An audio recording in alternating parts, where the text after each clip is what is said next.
The mic's actually not off. I just debated all of you again. Haha, get fucked. Get fucked, chat. Right, that's how it's gonna be today. That's how it's gonna be today.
The mic's actually not off. I just debated all of you again. Haha, get fucked. Get fucked, chat. Right, that's how it's gonna be today. That's how it's gonna be today, chat. That is how it is going to be on this day. Welcome, everyone. You look peppy. We had a good day. It was a pretty good day today. Busy day.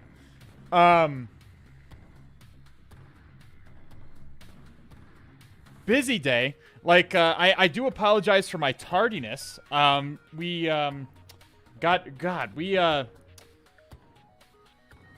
got some credentials, and we access, everything takes, by the way, everything takes forever to do when you're a red teamer. Like, literally everything takes forever to do.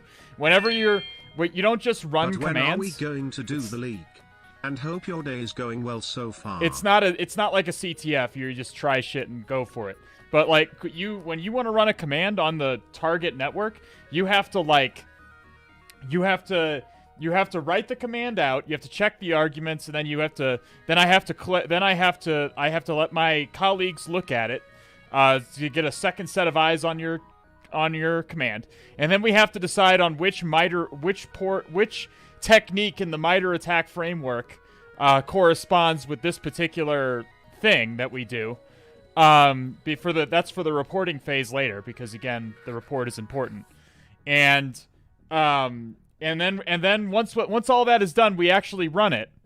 You actually run the command, and then based on the results, you have to do that whole thing over again. Like it takes a long time to do, and it's like communicating with the network in old Entish. For those Lord of the Rings fans, we never say anything unless it's going to take a very long time to say. We never run anything unless it's going to take a very long time to run. We discovered we had admin access on a few servers. Sounds like red teaming takes the fun out of what we love. My dude, you're going to find that if you do anything professionally, it's going to find some way to suck the fun out of it. Okay, I assure you. I'm on network, like in a major company that I'm sure you've heard of. That I'm not going to name, obviously, because that's bad.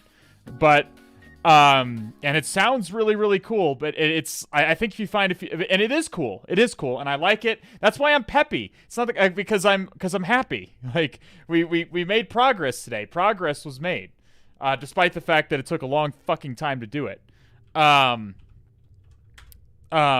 So I'm still having a good time. It's just and I certainly don't hate it. That is not the case. I do not hate what I do just because, it's a little bit laborious when you do it for a profession. But what you're going to find is that it's not like if you're a pen tester, then yeah, it's like doing a CTF all the time. You don't really care about being stealthy.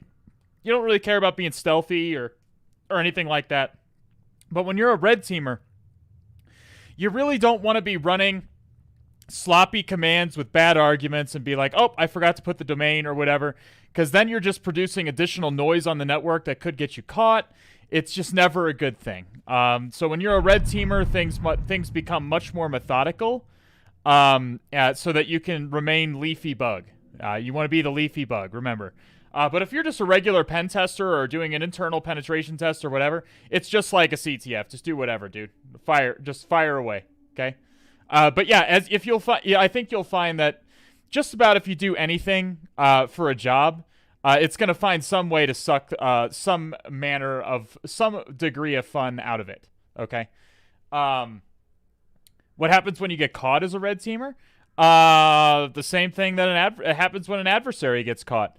Our domains could get blocked. If you die, yeah, literally, the FBI arrests you. That's what happens. No, it doesn't. It's we haven't been caught yet. As far as we can tell, we had an update call with the client today, and as far as they can tell, their team has not picked up on our presence yet, which is good. That's real good. We've been very careful, and because again, our job is to emulate a real attacker. Okay, so we have to be quiet. We have to be quiet. We have to be methodical. We have to be careful. What are we doing? We're doing Proving Grounds today, my dude. We're doing Proving Grounds, and we're going to be giving away a Try Hack Me voucher here in a little bit. We're going to be giving away a 6-month Try Hack Me voucher.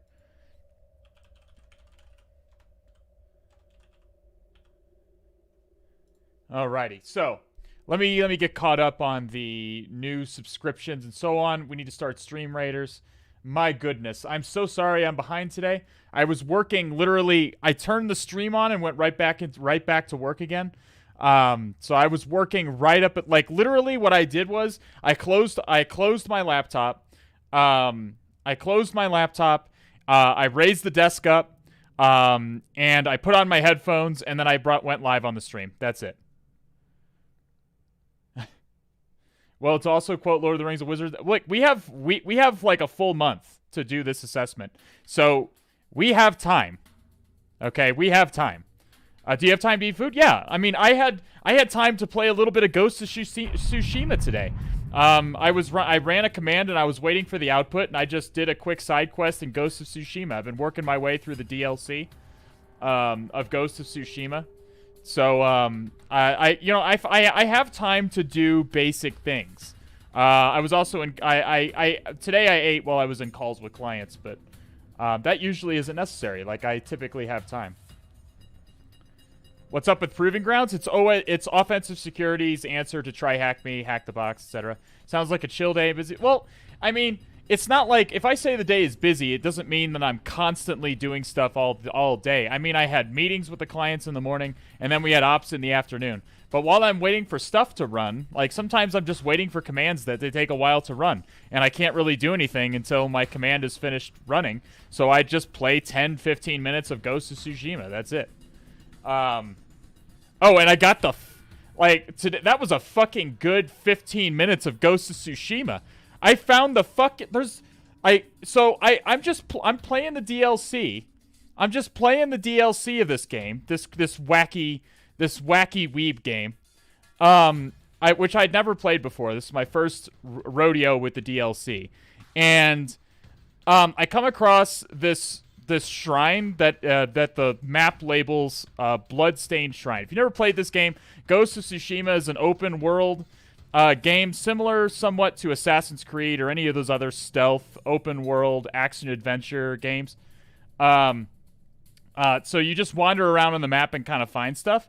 But I found a shrine that was called the Bloodstained Shrine, and it had a scroll on it.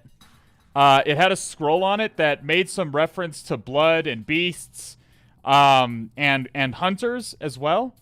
And I didn't really think much of it at the time, because again, my mind was still on the work. But it was like a little puzzle. And when you solve the puzzle, it gives you the Yharnam straw hat and the Yharnam vestments. And if for those who don't know, Yharnam is the setting, the fictional city that in which the game Bloodborne is set. That's the game I have, right? That is from Bloodborne. It's one of my favorite games of all time. And I got just really fucking excited about it. I was like, holy fucking shit, Bloodborne reference, let's fucking go. Let's fucking go, boys. Let's fucking go. Indeed, a hunter must hunt. Is flexing his max? I'm not flexing my weebness. I like Ghost of Tsushima. As people have said in chat, it's a gorgeous game. It's absolutely beautiful. It's absolutely a gorgeous game. And I typically don't like open world games, but the combat in Ghost of Tsushima is good and compelling enough that it keeps me interested, even if and the story is fantastic. The story and the combat are good enough that it keeps me interested, despite the fact that the open world makes me want to fucking kill myself. I really detest the writing of the story is excellent, but I detest open world games. I hate them. I hate it. And I can even criticize it. But I can even criticize. I can even criticize it in Ghost of Tsushima, because here's every single side quest in Ghost of Tsushima. Okay, here's every single side quest. You're gonna go to a place. Sometimes you're gonna go to a place with another person who's gonna walk alongside of you in a glorified cutscene while they spout dialogue, and then you're gonna kill some lads with your sword. And then if it's a really good quest, you're gonna then walk with that person to another location, and you're gonna kill some more lads. And then the quest is over with. You get experience, and then you go, and then you wander around on the map a little bit more, and you find some more places. Whereupon there may be found some lads to kill with your sword. Like that's what it is. That's Ghost of Tsushima. Okay, I just described all of Ghost of Tsushima for you, and I say that knowing that I like the game. I like the game a lot. The game is gorgeous. Like and I lived in Japan for 2 years, and there are aspects of Ghost of Tsushima that really make me reminisce about what it was like to be there. It was great, and the story is fantastic. I love the story and the character development. The ending is great. All of that is fucking great. Okay. All of that is awesome. What I don't like about it is that I don't like open world stuff. I prefer depth over breadth. As in, I prefer a smaller world with a really tight, focused story and series of set pieces where a story is being told to me, rather than wandering around an open world map full of icons and stuff like that. Length over girth? No, it's definitely girth over length. Girth matters more than length. Let me get caught up on subscriptions here. My goodness. Potate Cat with the 3 months, and Niche with the 5 months. Welcome back to the All Has Red team. Oreo Bite with the 69 Tiggle Biddies. When are we going to do the league? And I hope your day is going well so far. My brother has COVID right now, so we're waiting for him to recover from COVID, and then we're going to do it. So sometime in the next few weeks. I apologize for the wait on that. We had the holidays, and then he got COVID. So Clarence JPN with the first-time Prime indoctrination into the passionate club of cephalopod enthusiasts. Rockstar, Writer, Writing, and Crom.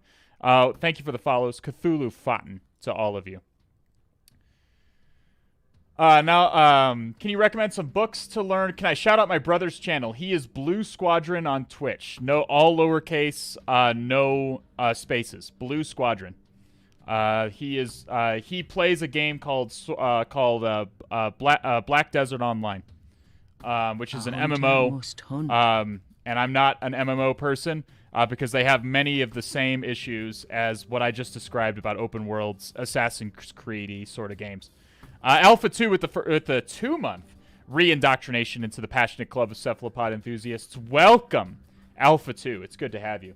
Can you recommend some books to learn pen testing and hacking? Also advanced books for this topic. Well, first of all, Metakin. First of all, your question is a little bit... Your question concerns me that you're trying to do what I did when I was first starting to get into this stuff, okay? And that's okay. I can understand. However, what I did is just read a bunch of books on the topic and think that that was going to teach me how to hack. That is not going to work, okay? That is not going to work. I didn't learn shit, okay? I didn't learn shit, all right?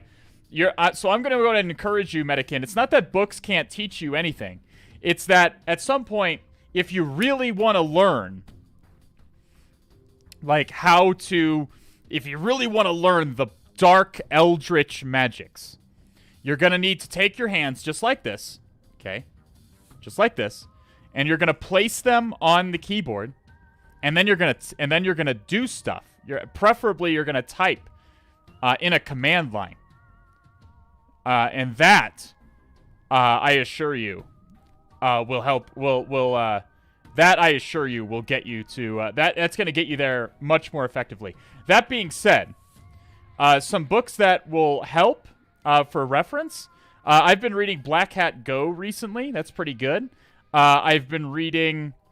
What have I been? What was that? What was that book I was reading just recently that I was really more skimming it because most of the stuff in it I already know.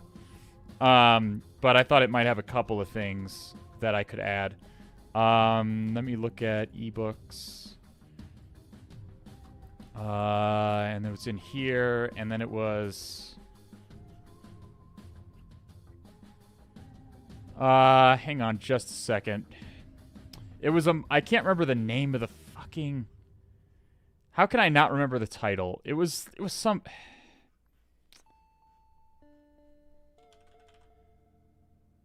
but it was good for learning general... The Hacker Playbook.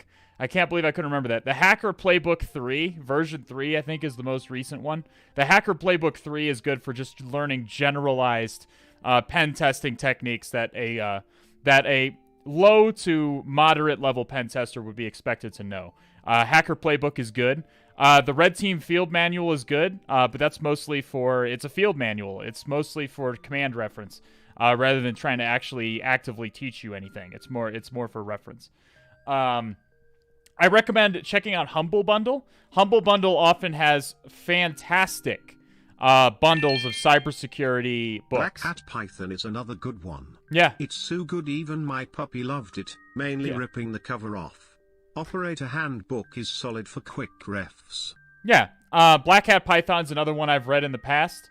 There are a lot of great books from No Starch Press out there. If you look at No Starch Press as a publisher, they have a lot of great content for this stuff.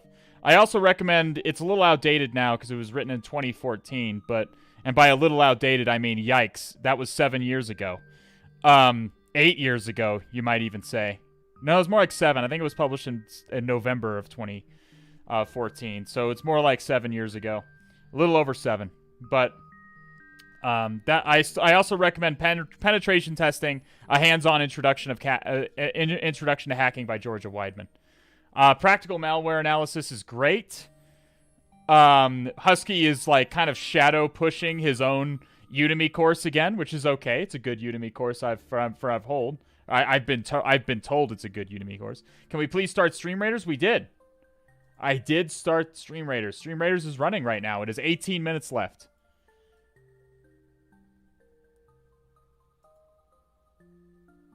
Oh, the Web Application Hacker's Handbook is also excellent. That's a good... I've read a lot of these books, so some of them I'm going to forget.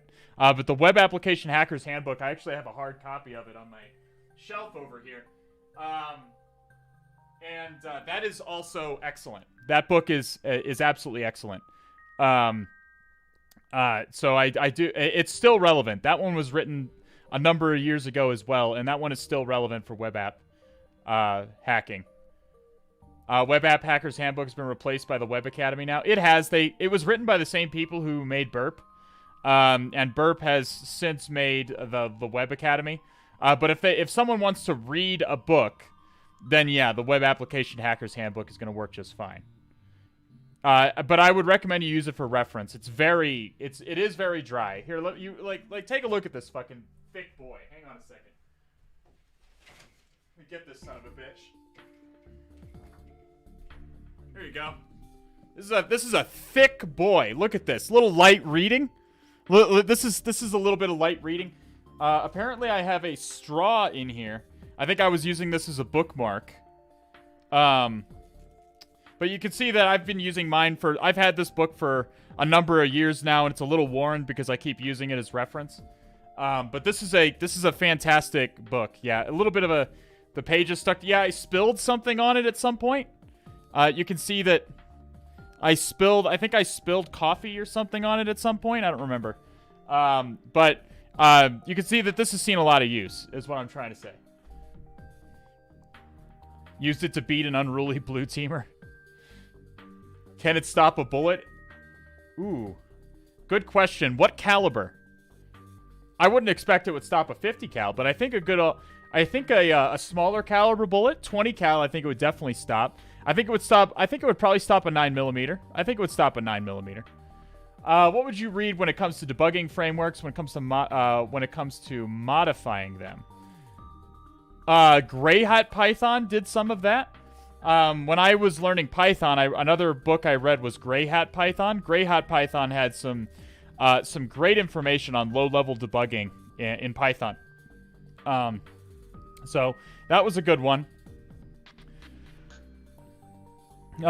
Great book to take to high school in America. Yeah, indeed. Or just wear your soon-to-be state-issued body armor or something. That's a joke, but it's not so. It's one of those jokes that's not too ridiculous that I don't see it possibly happening at some point. The coffee spilled. I mean, I can still read the book. Like, there's nothing wrong with the book. It's just seen use. The Operator's Handbook is good too. That's another good reference book. So yeah, there's some books that we did. Let's start digging into Proving Grounds, shall we? Let's start digging into this. Let me get let's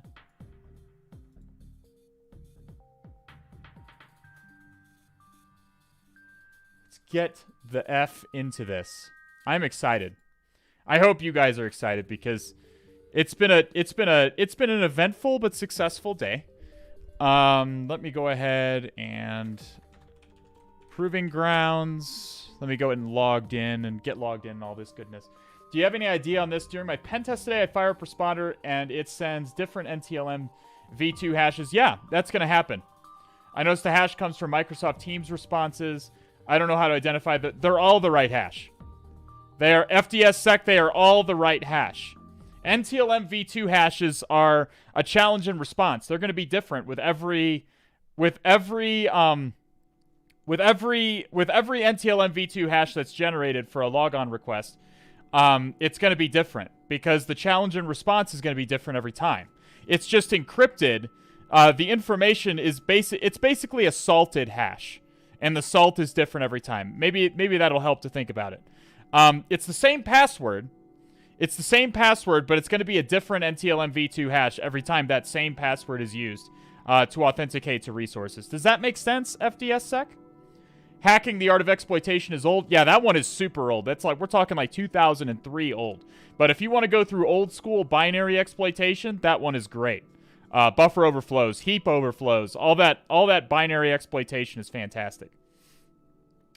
That one's a tried and true like tome. I have that one up here too. Do I have that? I have that one up here. Yeah, here it is.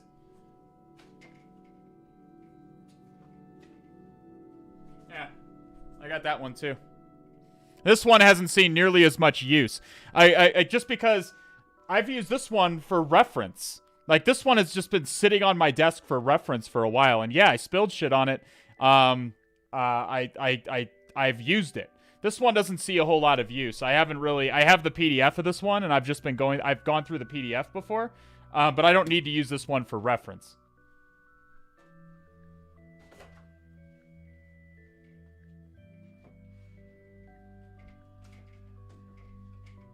we go. I've heard those books you're showing are good. I wouldn't recommend a bad book, that's for sure. Thanks for your response. I get it. Yeah, just crack either one of them, and you should be able to find the password at some point. They're both the same password. They're equivalent hashes. They're just going to be different every time. All right, let's get logged into Proving Grounds. Feel free to keep asking questions, though. We're just going to get logged in. We're just kicking it and doing some Proving Grounds today, okay? I feel like our Newbie Tuesdays have been a little bit more advanced than I'd like recently. I want to take it back just a little bit. Just a smidgen, okay? Just a smidgen. We're not going to do any Active Directory today. No AD today. We're going to just dial it back just a touch. And we're just going to do a few Proving Grounds machines, okay? A few Proving Grounds machines. Did you get a haircut? No, unfortunately not yet. I'd like to say I didn't have time, but I played video games all day yesterday, so I do have time. And I could say that, but I'd just be lying. I don't know. I got up in the morning at like a normal time yesterday, and then I just sat down on the couch, and it was like roots grew out of my ass, and I just could not get up for the whole day. Except to, like, get food. It was just one of those days where I'm like, well, nothing's really getting done productive today, right? You made an appointment at the barber... I did not make an appointment at the barbershop, no. I do need to do that. My barbershop is only right down the street. It's not hard to walk down there. But I'll definitely go ahead and do that. See, now, why does it do this? Why... This is why I have to log in to Proving Grounds off screen, because good to hear you're also human. Oh, I absolutely am. And you don't have to, like, when you see John Hammond or IPSEC, you're not seeing how they live their lives. John Hammond and IPSEC play video games. Are you kidding me? They have families, probably. I'm assuming IPSEC has a family. I don't actually know that for sure. Don't quote me on that. But I know John Hammond has a family. Like, people have lives. We're not hackers all the time. I'm not a hacker all the time. Yesterday I was being a fucking samurai. It's okay to have hobbies. In fact, I deeply recommend that you have hobbies that are not hacking. I deeply recommend that you have hobbies that are not hacking. Otherwise you're gonna burn out. You're just gonna burn out. Sekiro, I have a platinum trophy in Sekiro, so I have indeed played Sekiro.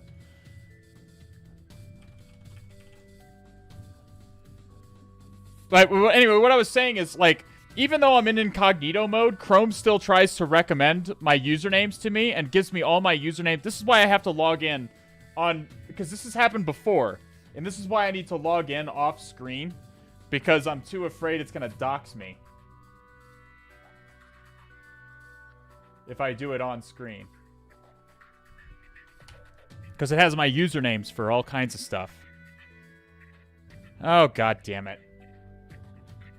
Did I not save my password?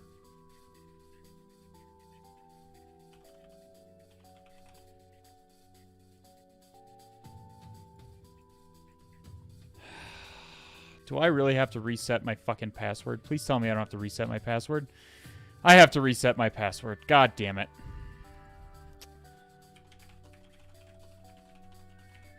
Maybe I didn't save the password in my, It's possible I didn't save the password in my password manager when I last changed it. I know I changed it again recently. It's alright, give me a second. It's only going to take a second.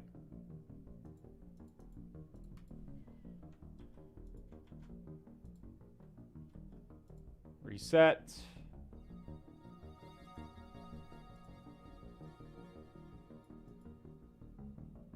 There we go.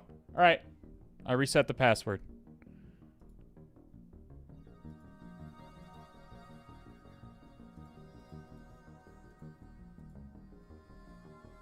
Okay, I think that's working. I do apologize.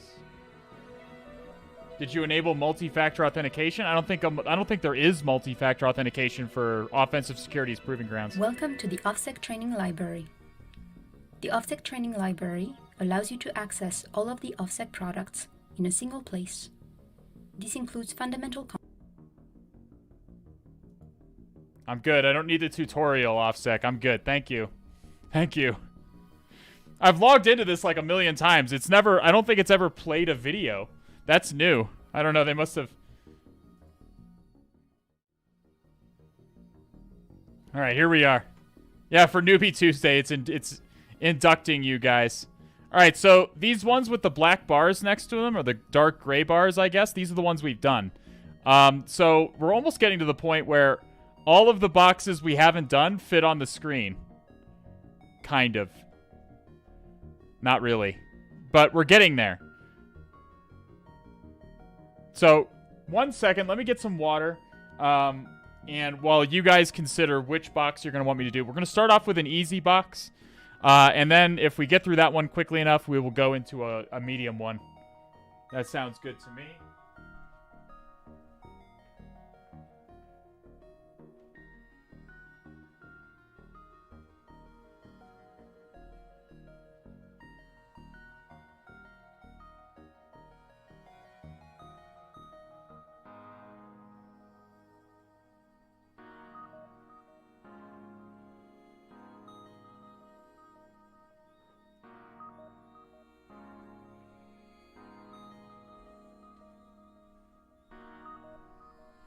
All right.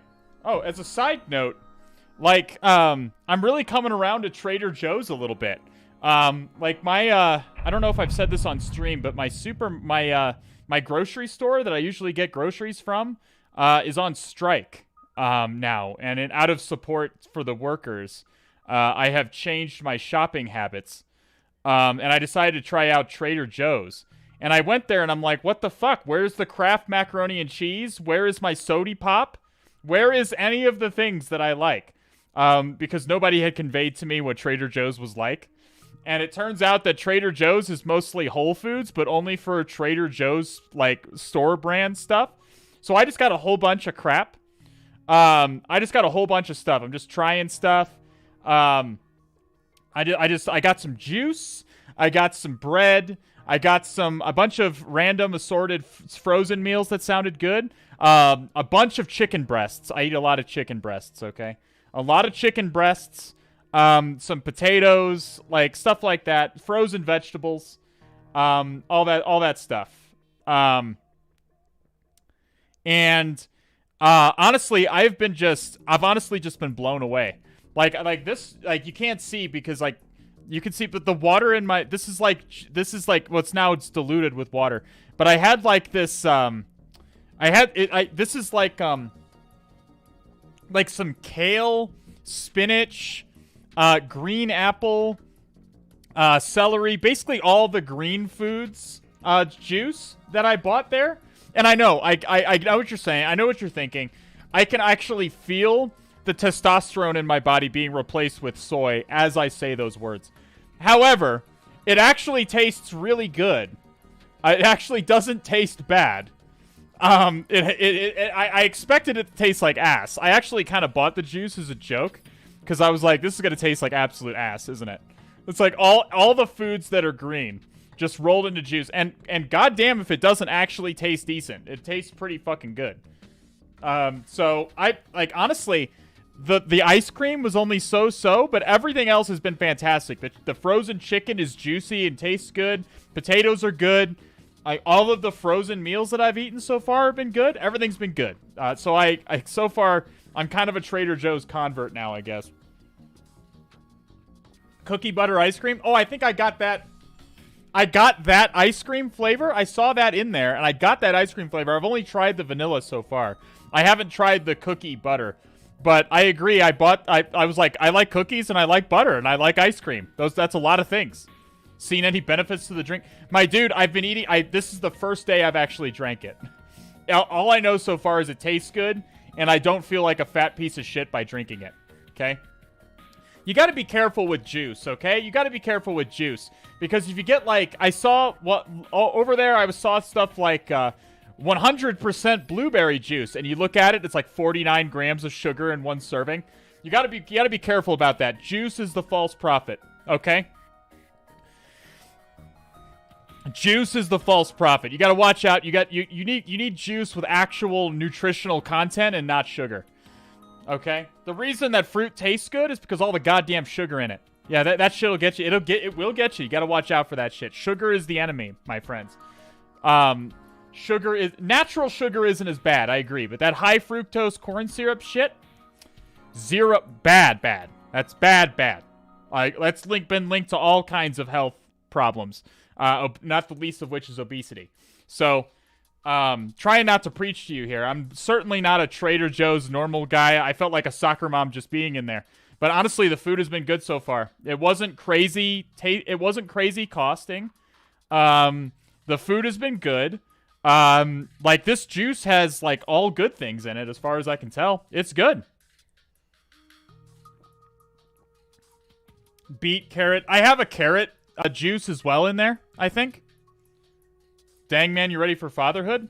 I'm ready to just live. I just want to live a long time, okay? I don't want to die.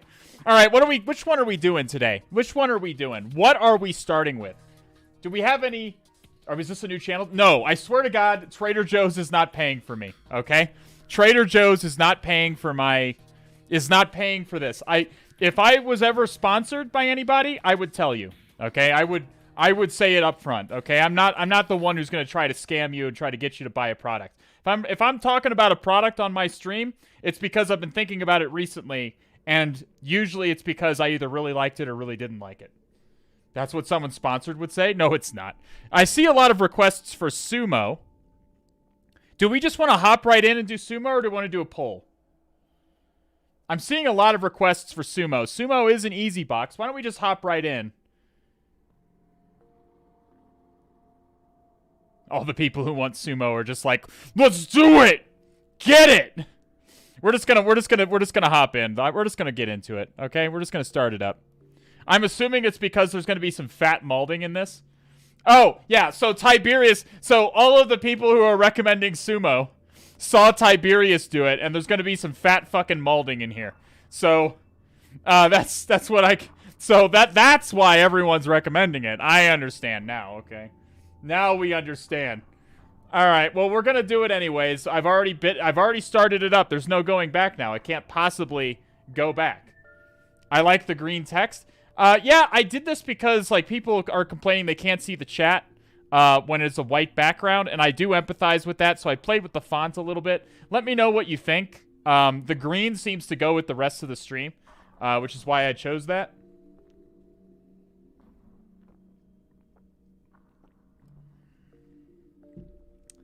Alrighty, let's hop in. Let's get logged in. Let's do it.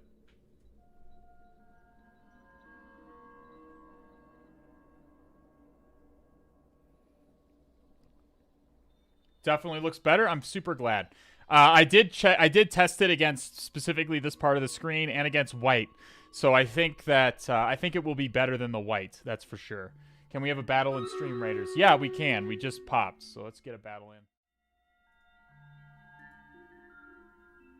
He uses KDE. Like, KDE, it's better than Gnome, okay? Gnome is ass.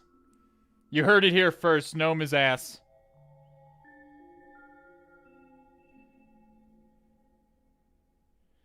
And XCE, or whatever Callie uses by default, is also ass. Who uses Gnome KEKW? I don't. Elliot from Mr. Robot uses it, apparently. Once you go Gnome, there's no... XFCE is super lightweight. Well, yeah, it's super lightweight, but I just don't like how it looks. Of the options, of the default options in Kali, I like KDE the most, which is why I use it. I always hated KDE and loved Gnome. I just don't like Gnome's layout. It has that whole Mac OS X layout. I don't like Mac OS X's layout. I've never liked it. It aesthetically looks bad to me.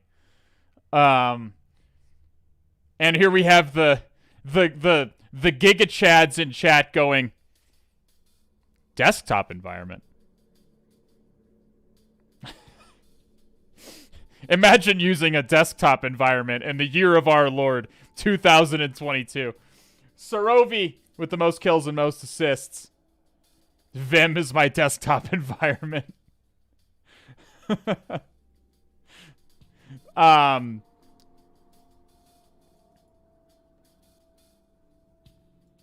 You can open directories in Vim? You can. You could do just about anything in Vim.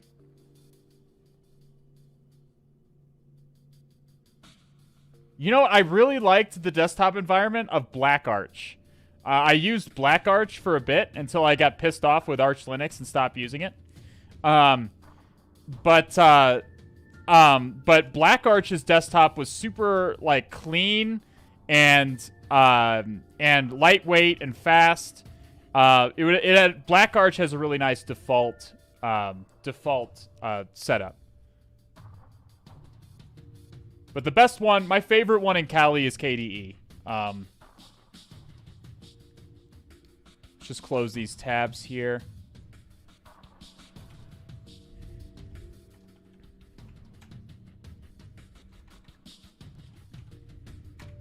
All right, we're just connecting to the VPN. No hacking happening just yet. All we're doing is connecting to the VPN using my VPN file that you can download if you make an account on Proving Grounds. It is free. And there's a lot of output here. You don't have to care about any of it except for as long as you see initialization sequence completed at the end, you're good. Oh, fuck. No screen. We're popping back. Popping back. So, again, we're not doing any hacking yet. All we're doing is running the VPN, is starting the VPN client. All this output doesn't really matter as long as you see initialization sequence completed and you are connected to the VPN.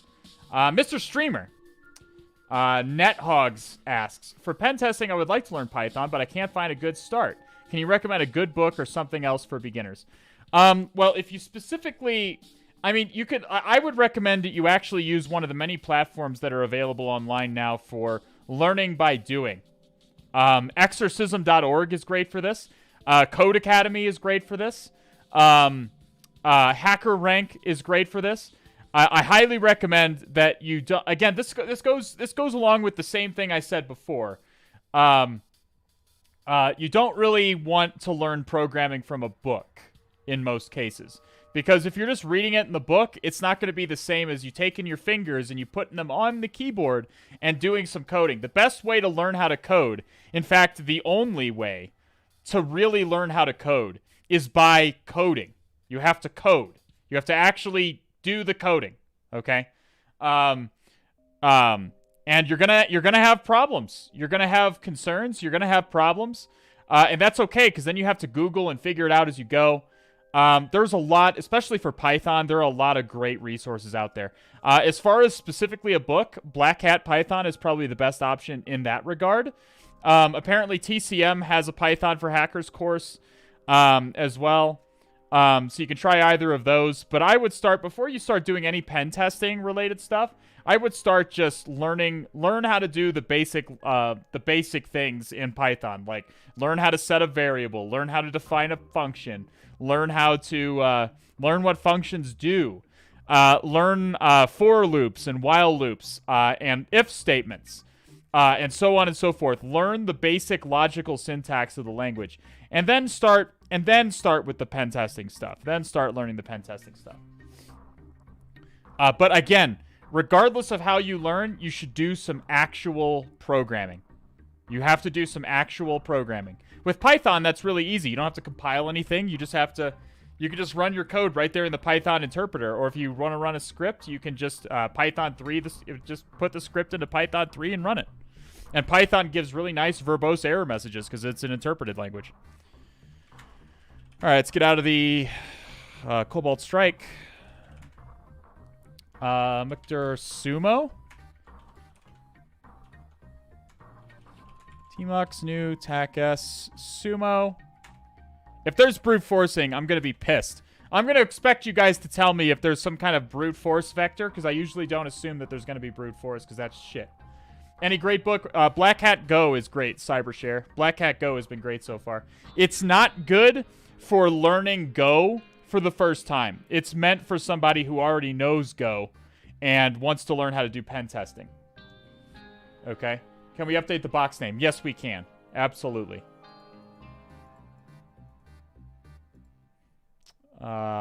PG Sumo.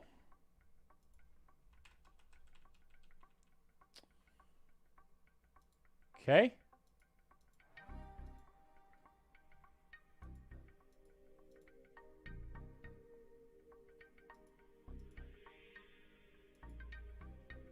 Okay.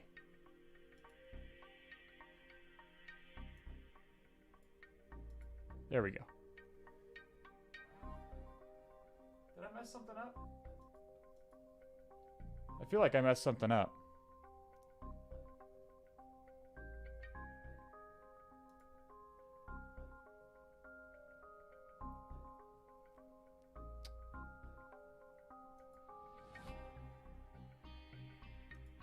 That's weird. Oh, I made it small. Hang on.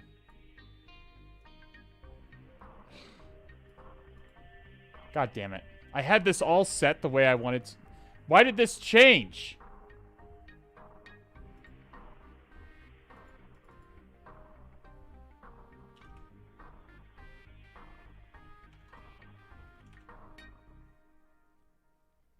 One second. I'm so sorry.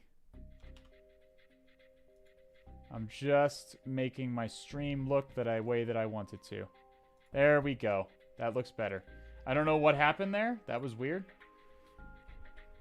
I think I clicked and dragged something by accident. There we go. So now the layout looks the way that I want it to again. Let's get rid of this. Bring this back up. Let's make this bigger. And let's go ahead and scan Sumo. So the first thing, so Sumo is now up. What is our IP address that we're working with here?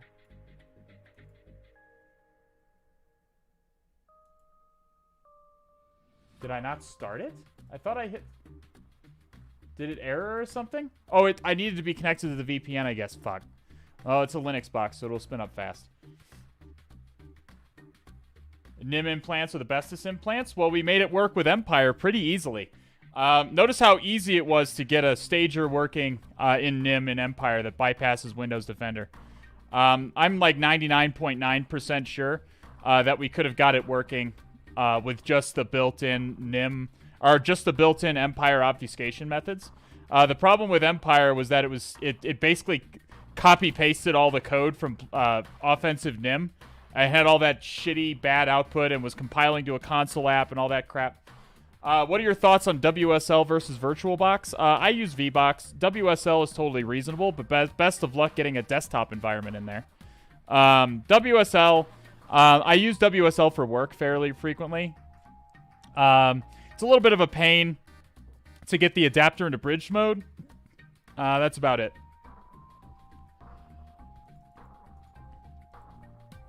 WSL is pretty good. Let's try first pinging our machine. We have our IP address here. Let's try pinging. And we do see it is a Linux box from the time to live. We can tell based on the time to live that it's likely a Linux box. Linux places the default time to live at 64. So if you see a time to live of less than 64 on a ping, you can be pretty positive it's some kind of Linux machine. So let's do an Nmap scan. Let's just do a basic Nmap scan to start off here. Just a basic scan. So we have 22 and 80 open. Name a more iconic duo. I'll wait. Now, these are two very common ports to see open, not just on Hack the Box or Proving Grounds or Try Hack Me. These are very common ports to see open in the real world as well. It's very common to see SSH and 80 open, and 443. SSH, the holy triumvirate of an external port scan is 22, 80, and 443, for sure. 22 and 8, it's like we're both bet, yeah. So, you notice it's saying that TCP port 22 is typically SSH, but Nmap doesn't actually know. By default, it is not doing any service detection. All it's doing is seeing that port 22 is open and guessing that the service is SSH based on what port number it is. And the same thing is happening with port 80. If you wanted to do a service scan, you have to add... I see I copied a new line with the, somehow with the,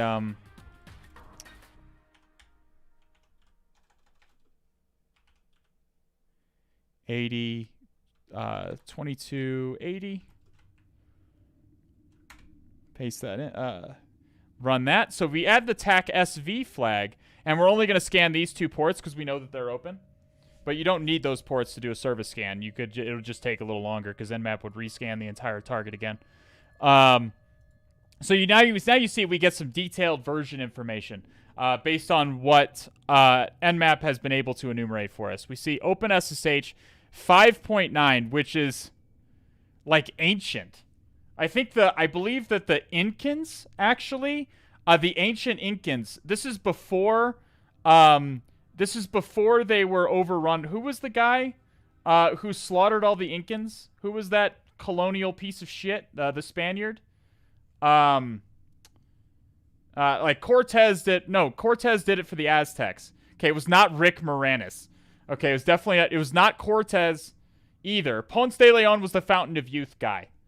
Okay, now I gotta Google it. Hang on, we're off the... Who slaughtered the Incans in Peru? Pizarro, that's it. Pizarro. Francisco Pizarro. He did what Cortez did, basically. Just rode in and killed all the Incans off. Fucking piece of shit. I believe that one of the things that one of the positive effects of Pizarro slaughtering all the Incans is that OpenSSH was actually upgraded to 6.0 at that time. I believe that actually is historically documented back in the 15th century. So needless to say, this is a rather old version of OpenSSH. Did you catch the Moon Knight trailer? What do you mean, Marvel Batman? I only know, like, the most basic stuff about Moon Knight. As in, and by that I mean I read the wiki page at one point. And I was like, isn't this just Batman? Like, it's literally just Batman. Like, some versions of Moon Knight are literally just Batman. Like, that's all it is. Any reason you're not running Nmap with SYN scans? Because it does that by default, Comp Kiffer, unless you specify TAC ST. Unless you specify TAC ST, it does a SYN scan by default. So we want to make sure we're running an all ports scan as well. So the way you're going to scan for all 65,535 ports is with TAC-P-TAC. And that is going to take some time. Nmap only scans the most common 1,000 ports by default. He's possessed by an Egyptian moon. I know, I realize that, I get it, but for practical, pragmatic purposes, he's Batman, okay? He's a billionaire who's got mental issues, who flies around at night, like, using his fucking gadgets and shit, because he doesn't have, like, he doesn't have powers, per se. He just has a lot of money, okay? He just has a lot of money. So it's just Marvel Batman, okay? That, like, you can't... Thanos is basically... Yeah, it's a bad ripoff of Darkseid. But I wouldn't say Thanos is a ripoff of Darkseid, though. I would not say Thanos is it's a ripoff of Darkseid. They have different goals. They have entirely different goals. I read TAC-P-TAC does not scan port 0, which is very rarely open. Is that true? I believe that is true, yeah. Who wins? Oh, Darkseid for fucking sure, my dude. Darkseid is like a god in another dimension or something, and there's like he just has avatars in the corporeal dimensions. I think that Darkseid is like a Lovecraftian entity, essentially, that just has avatars in the worldly dimensions or something. Basically, if you try to compare any DC hero or villain to a Marvel hero or villain, pretty much DC is going to win every time as far as in a straight up fight, because they're just strong. Like, DC deals with way more cosmic entities and and other dimensions and stuff like that. To go quicker with the scanning, yeah, there's lots of other flags you can use. This is Newbie Tuesday, so I try to keep it fairly straightforward. Again, this is Newbie Tuesday, so we're keeping things fairly straightforward. Let's check out Sumo. See what we have on the main page. We do see our all port scan finished already, and we see only 22 and 80 are open. There are still UDP ports that we scan. The reason I typically don't scan those is typically not necessary. My smooth brain has earned exactly one wrinkle. Exactly one wrinkle. Which wrinkle was that, California? I'm glad that you got a wrinkle, though. So we do get the default page for the web server. Let's view this. Why did I save the page? I want to...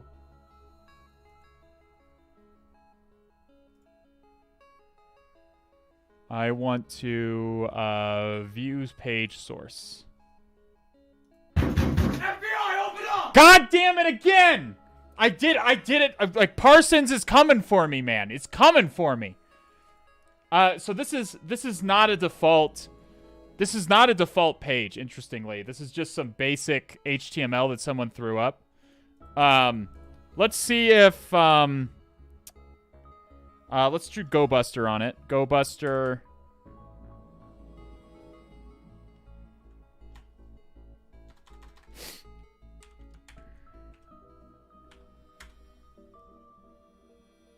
I'm getting on Mike Parsons' last nerve right here. I keep reminding him that I'm in Colorado and he can't prosecute.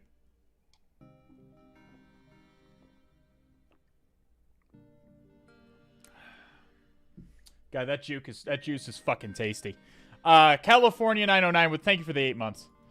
Love not hot. Hottiest? Love not hottiest. GMR Doge and Prill Ann. Thank you for the follow. Cthulhu Fountain to all of you. Thank you guys so much. All right, so we get a /index. Let's try a /index. I imagine that's just the It Works page, isn't it? Yeah, it is. So we're probably going to want to try some file extensions here. SecX, HTML, PHP, TXT. We can try robots.txt here.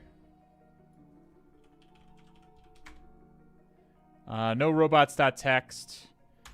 Wow, we just have nothing to look at. So maybe we do want to do that UDP scan. Let's do sudo, because for UDP, you need to have access to raw sockets. TAC-SU. Let's go ahead and do that UDP scan. Now, we're not going to UDP scan all ports, because it'll take goddamn forever. So we're just going to do the default. We're just going to do the default top 1,000 ports. Why do you prefer GoBuster over WFuzz? For this particular task, I prefer GoBuster because I've been using it for a long time. You certainly can use WFuzz. GoBuster has a little bit more functionality. You can also do virtual hosts and things like that, which WFuzz can't do by default. Maybe WFuzz can do it, but the syntax is more obtuse.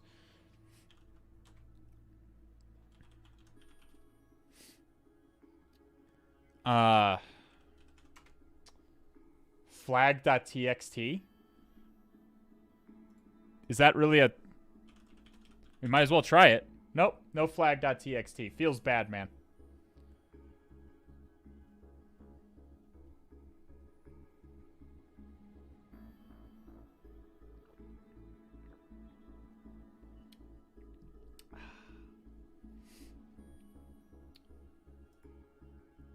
Netcat HTTP head method in a for loop. Yeah. So, like, at this point, we're basically just waiting for scans to finish. There's not a whole lot to look at here. SSH is not usually a terribly vulnerable protocol unless you have credentials. It's even if it's an old version of SSH. I guess we can take a look at that old version of SSH again. What version was it again? It wouldn't hurt to just quickly take a look because someone said there was malding, so I'm expecting the malding to begin at any moment now. OpenSSH. It's 5.9. Let's see if we...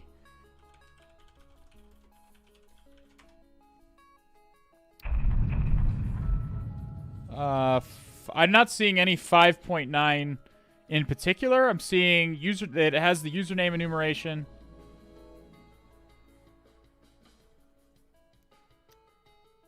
I don't see any, like, super promising exploits here. Do you use Nikto? I use it on sometimes. Nikto's a little old, and I think it's out of, not being updated anymore. But we can still run it. Might as well. We might as well because we don't have anything else to do right now while we're waiting for our other tools to run. So we might as well run Nikto. Can't hurt to, give it a look-see. Okay. Maybe it'll identify. So this was pretty old. When was OpenSSH 5.9? When was that released? So we can get an idea of, like...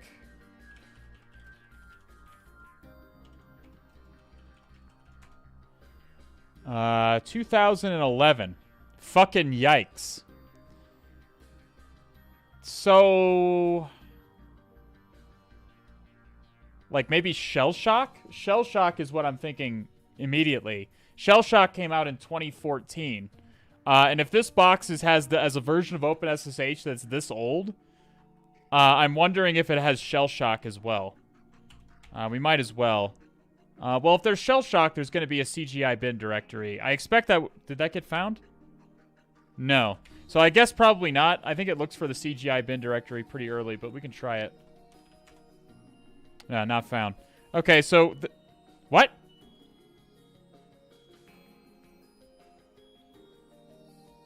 Okay, Nikto is actually a really good... tool, okay? Forget everything I said about Nikto. It's not old. It's perfect. Nikto is great. Okay? Nikto is the best. It turns out that if you're using it on a machine that was made in 2011, Nikto's pretty good, as it turns out. Why didn't I get this CGI bin directory? I just looked for it. CGI bin? I didn't put the slash after it. Nice. Okay, so 100% shell shock, right? So we see a CGI bin directory. We see it has a test and test.sh in here. We're seeing 100% shell shock. like 100,000% this is shell shock. But we can also test that. We can use this to show off Nmap scripts. Nmap has a number of vulnerability, like enumeration scripts you can run. Nmap shell shock script, and there is one for shell shock. HTTP shell shock. So we can take the IP address here.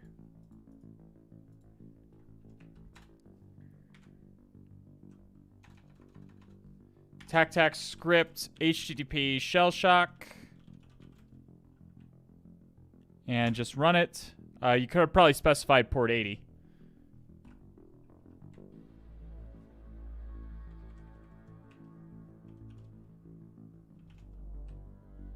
Did I do this correctly?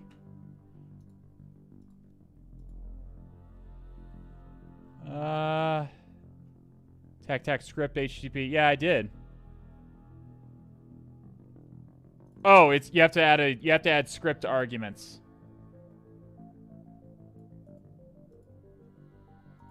Okay, we'll add script arguments like that.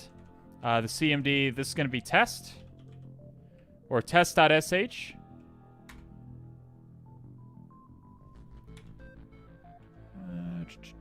Vulnerable. Big fucking yikes, my dude. So what is shell shock? Okay, what is shell shock? What are we exploiting here? Let's look at that good old copy pasta. Like just because I showed off that one phishing vector on stream, everyone's just like, look at this idiot copying commands out of trusted websites. Tiberius has given me a thing to use. Is this just a thing on your GitHub? Yeah, this is just a thing on your GitHub. So so now all of my friends are using my stream to plug their own shit. So Tiberius is now sending me his own GitHub. Sure, I might as well, I guess. I might as well. Everyone's using my stream to plug their crap. Created 38 seconds ago. Was it 1 minute ago? Created 1 minute ago. What the fuck is this shit, dude? This is a new level of GoPro going live right as I wind down from the stream. It's all one big ecosphere. Exactly. We're all just feeding on each other.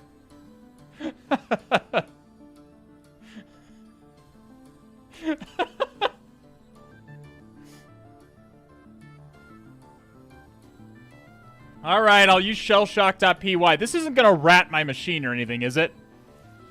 Is this gonna print anything unsavory? It's gonna print the N-word to the screen or something? Like, I wouldn't expect that Tiberius would do that.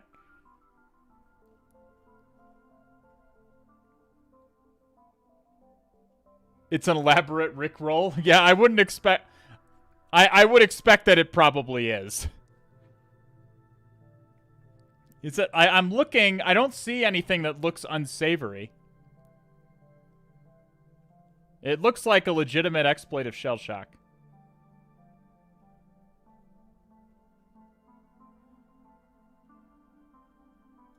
It has some default CGI bin directories it uses.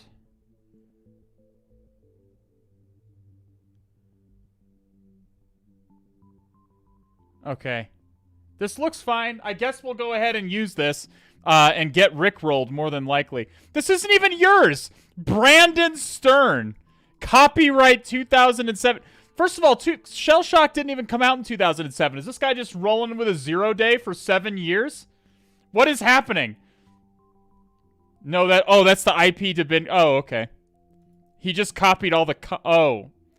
I was like, it's like Brandon Stern is rolling with a 0 day for 7 fucking years. Okay, so what is Shell Shock? What is Shell Shock?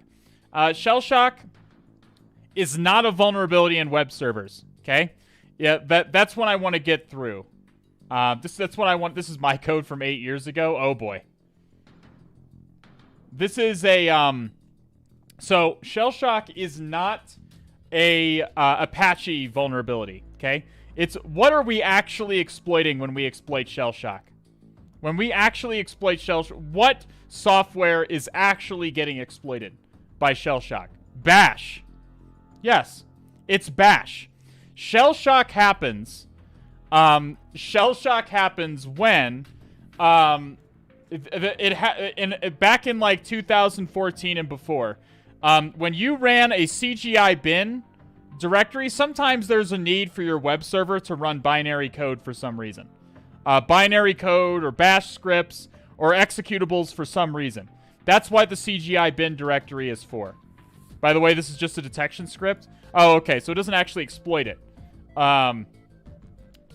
Bash is the shell. Is like typically you don't associate it with web servers. You associate it with your terminal. But we have so you don't see CGI bin as often anymore, but whenever I see CGI bin now, I immediately assume Shell Shock, or I immediately think there might be Shell Shock. But the thing is, when a web server goes to execute one of these executables in CGI bin, it would load environment variables from untrusted sources. Namely, it would load environment variables from the HTTP headers of the HTTP request. You were able to set environment variables. And using that, you could actually break out of that and execute bash commands. Does that make sense? You could actually break out of that environment variable area and execute bash commands. Does that make some sense? It's like basically a command injection vulnerability, but only in CGI bin directories. 93 Rithi, thank you for the follow. And Kawaru 5th, thank you for the follow. I guess we'll go ahead and run this random code that Tiberius sent me, that he uploaded to his GitHub 1 minute ago.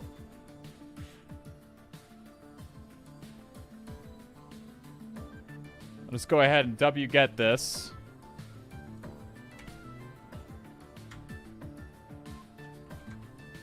Okay, Python. This is written in Python 2, isn't it? Is this Python 2? It is Python. It's 100% Python 2. God damn it. Python 2 shellshock.py. Okay, at least the dependencies, I have all the dependencies, so that's good. I don't have to start up a Docker container or any fucking shit. So we have, I guess we just want to put, does it want, like, the CGI bin test?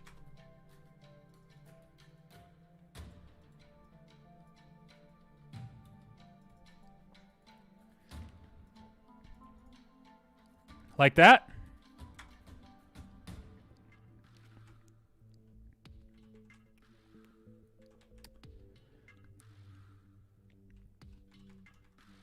Attack R CGI bin test? It doesn't say it's attack R argument.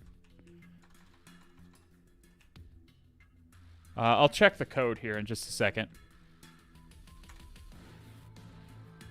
CGI bin test did not exist or cannot be read.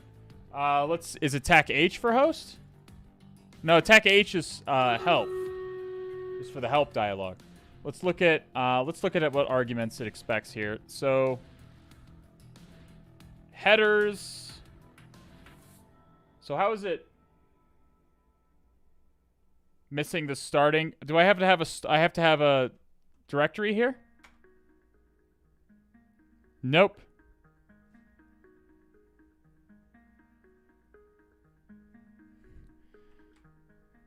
Okay, I'll do it that way. TAC R test. It needs to have a leading slash, I'm assuming.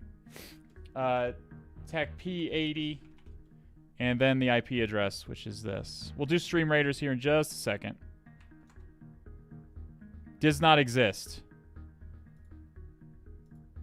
I assure you it does exist.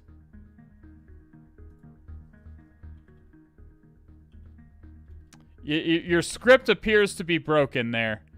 I believed in you, Tibbs. I believed in 8-year-old you. Okay? I believed in you. But yeah, we can just curl it. Okay. I'm gonna boot the box and give it a shot. By all means. So what is the shell shock exploitation string? It's like there's a specific shell shock. We'll do this manually with curl. Shell shock exploit string. Obviously there is a Metasploit module. Yeah, he's gonna just say it worked on my machine and call it. That's what he's gonna say. Okay. So we want to see... Yeah, this looks about right. This looks about right. There is a Metasploit module. There's 1,000 exploits that you could use to exploit this, okay? I think doing it manually clears things up a little bit. Hopefully it's not as obtuse of a vulnerability if we just... let's put single quotes around this just in case.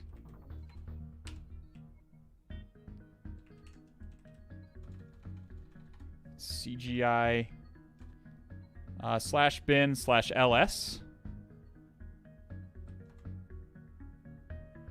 Internal server error. There was test.sh as well. Do we get output from shell shock?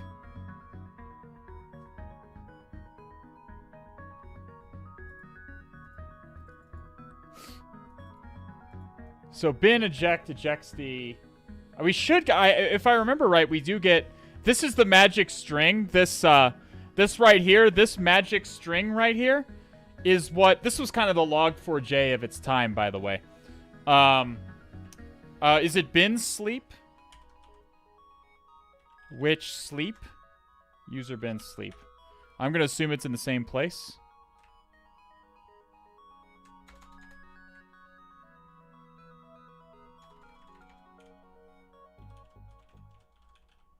User bin sleep. It does not sleep. So we're getting something wrong. But this is the sort of magic string that allows you to break out of the environment variables and execute code. Right there. That's exactly what I did, Nick UC.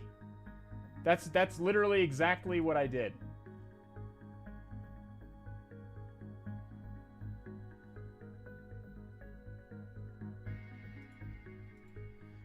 Is it sleep 5, actually? Like sleep space 5? It still does not execute.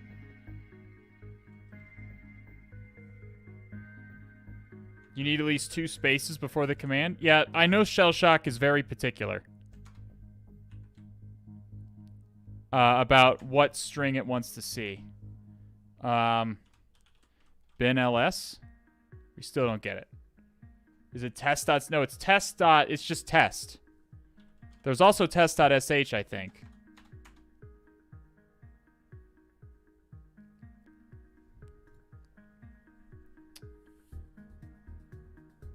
There's not 2 spaces before the command here.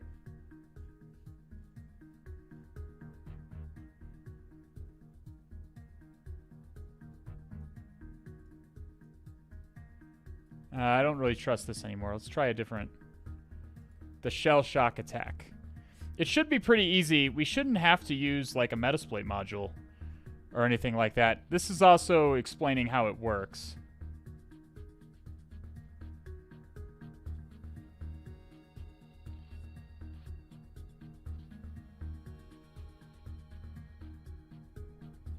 Colon. Maybe there's spaces in there? Maybe these spaces is what it doesn't like? Okay, we got something different.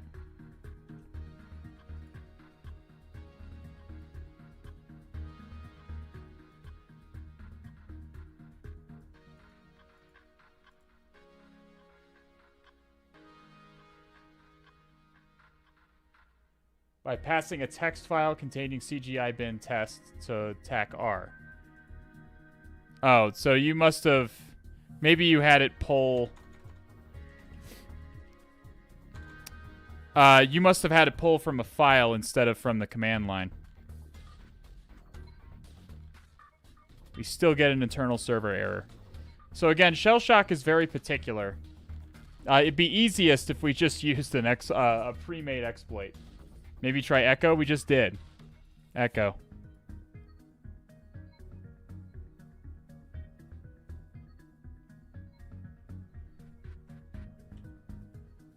Exploit DB 34900.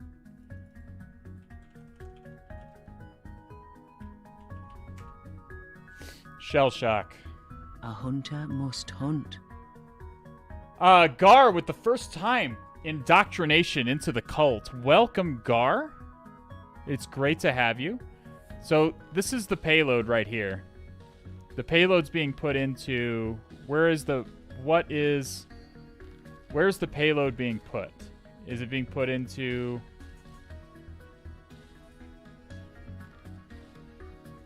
Maybe it wants it in a different header. Maybe it needs to be headers equals headers. Oh, it's putting it into... it's trying to put it into cookie and referrer. So maybe it doesn't want it in the user agent. Maybe it wants it in cookie instead. A hunter must hunt. We could try it in the cookie header.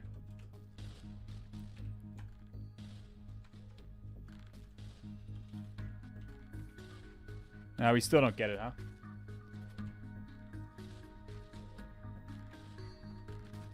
Try it in the referrer header as well.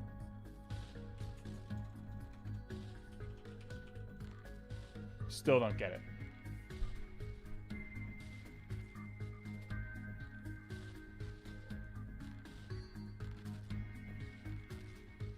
Curl TAC H user agent. Did that work? Did you make that work?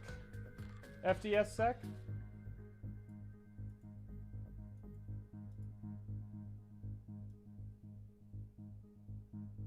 We can try it. I'm pretty sure it's what I'm already doing. I'm doing something wrong, though.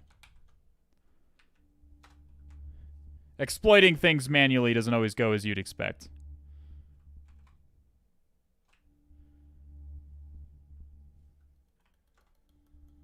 Oh. Let me just double check, make sure I have this correct IP. I do. Yeah, I bet you it's going to copy the new line again. It did. Yeah, we still get that internal server error. It works for you. Well, it's not working for me. Add another echo. What?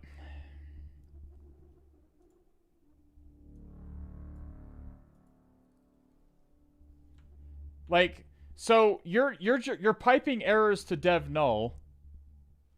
Oh, you're grepping for vulnerable. Okay, I see that you're grepping for vulnerable now.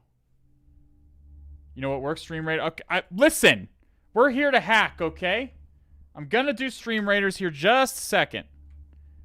But when stuff doesn't work, I tend to want to make it work. Yeah, it's not... There's gotta be something...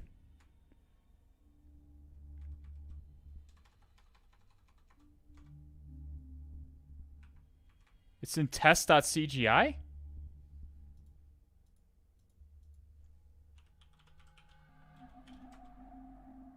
Oh, I guess there is a CGI, test.cgi. Still doesn't give it to me, though. Let's do Stream Raiders.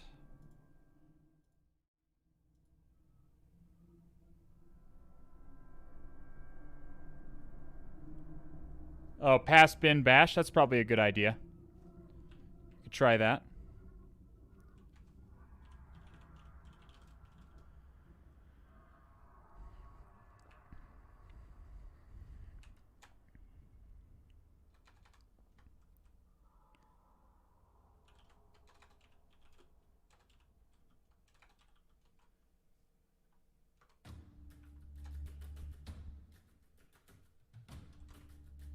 That still doesn't work, by the way.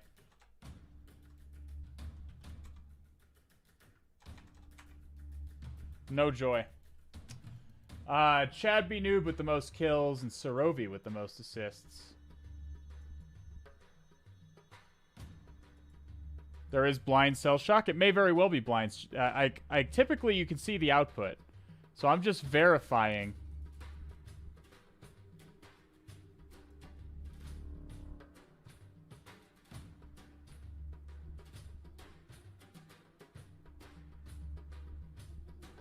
Now people are giving me different...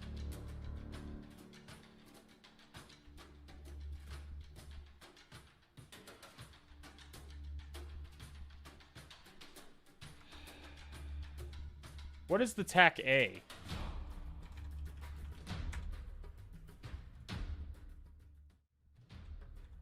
What's the TAC capital A option in curl?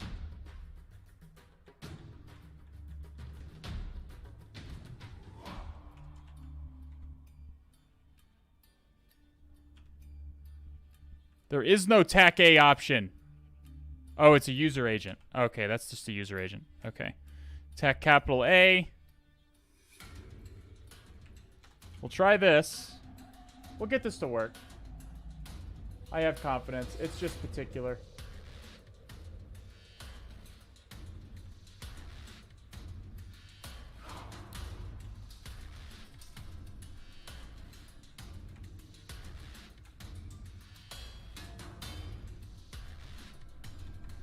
This in.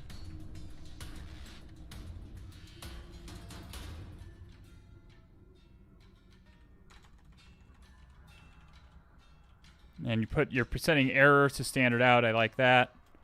And then http:// this. Damn it.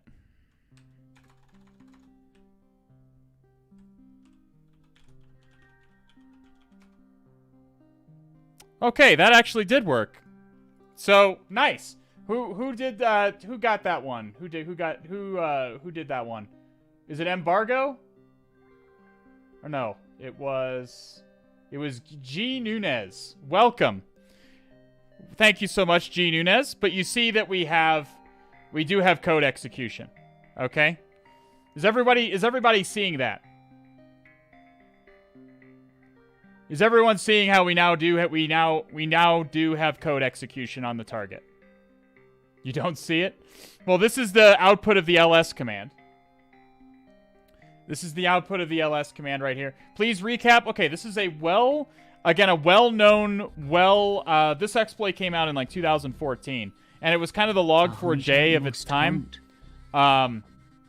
It's kind of the log4j of its time, like a really, really severe vulnerability of its time. Why TAC-H user it? I have no idea. I think it was actually this double echo business that did it. Again, shell shock is kind of particular. Shell shock is kind of particular on that kind of thing. So we have a fit deck. Okay, I'll do a fit deck here in a minute. Thanks for letting me know. So what we are doing here is that when you have a CGI bin directory, bash has to execute. Basically, the web server is going to go to bash, and it's going to say, hey, I got some executables for you to run. And then bash is going to say, okay, first, I need to know what environment variables there are.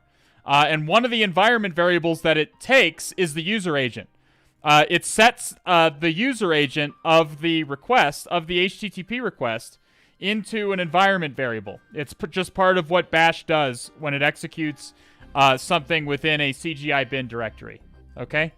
And if we put in this specific string, we can actually break out of the environment variable and have bash execute arbitrary commands. Because we are executing something in bash, we're just breaking out of the environment variable and basically injecting code, arbitrary code in there for bash to execute. Does that make sense at a basic level to everyone? There've been a lot of papers that have been written on why shell shock works. The reason that, if you're wondering how you would test for this, if you see a CGI bin directory at any point, you should immediately think maybe shell shock. You should immediately think that. Okay? You should immediately be like, let's test for shell shock just to be safe. In this case, Nikto found it. Nmap scripts found it. It's fairly easy to test for a shell shock vulnerability if there's a CGI bin directory. So that's what you need to keep in mind. In this case, it came to mind for me because the server seemed real old. Okay, it seemed really, really old. So it had a really old OpenSSH. So I was like, so old vulnerabilities like that, you want to be thinking old vulnerabilities. If it was a similarly old version of like Windows, I would immediately think Eternal Blue. I would immediately think Eternal Blue every single time. I would, and you might say, Mr. Streamer, surely you don't see Eternal Blue, which has been known of since the olden times. The ancient scriptures wrote of it in 2017, and it's 2022 now, and surely you don't see Eternal Blue, my dude. I see Eternal Blue all the fucking time. All the time. Like, it's so common that whenever I see Windows Server 2003, I immediately think Eternal Blue. I'm immediately like, I bet you I gotta test that for EV. I gotta test that for EV. Or EB. Every single time. Okay? You're gonna see these old vulnerabilities on a real assessment. Okay? You're gonna see it. You do see, and I know what you're also saying. You can immediately tell who's never actually pen tested on a real network by the people who say, surely you don't see Windows Server 2003 anymore in the wild.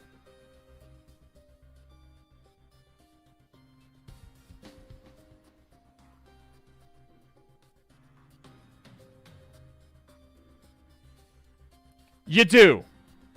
You absolutely do. Okay? You absolutely do. I see it so often.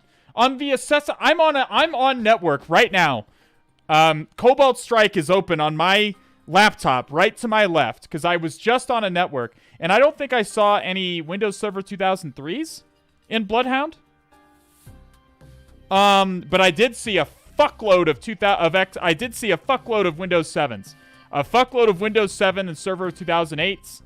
Did the stream freeze again? No, I'm not dropping any frames. Looks good to me. I see a ton of out-of-date operating systems. Ton of them. There might be a Windows Server 2003 or 2. I'm seeing a ton of out-of-date operating systems. And if I wasn't on a red team assessment and concerned about getting caught, I'd have already tested every single one of them for Eternal Blue. I would have scripted the Eternal Blue exploit to run on every single one of them. Like, to test it on every single one of them. Companies are not going to... If their databases work, they're not going to spend money to update the databases. Why? Like, from the company's perspective, why? Like, they have to spend money. The IT department has to do work. And doing work is so 2017. Doing work at work is so 2019, honestly. It's just... And... It's not just the fact that nobody wants to do work and nobody wants to pay money. It's also fear of downtime. Keep in mind that every time you change something, when you update to a different operating system or a different server, there is a tremendous fear that whatever component that you're trying to update is not going to work anymore in the new operating system. There is a tremendous... that is a tremendous issue for these people. They're so afraid of downtime that, yeah, they're not going to update. if it works, if it's working for them, it probably has some critical data, and they can't bother, or they can't risk the downtime that's going to result if anything goes wrong with the upgrade. Okay? So, so seeing legacy stuff, super common. Now, it would be a big fucking yikesers if I found this on an external network, like if I was on an external pen test and I found shell shock, that's a big fucking yikesers. That's a giga yikes. That's what we, yeah. I believe the technical computer science term for shell shock on an external penetration test is giga yikes. I would just put that on the omega yikes. Yeah, I would just put that on the I would put that on the report. Okay, but on an internal network, I wouldn't blink twice at seeing shell shock. If there was a Linux server on their internal network that was vulnerable to shell shock and was serving up some kind of internal web page, I would be like, that's par for the course, my dude.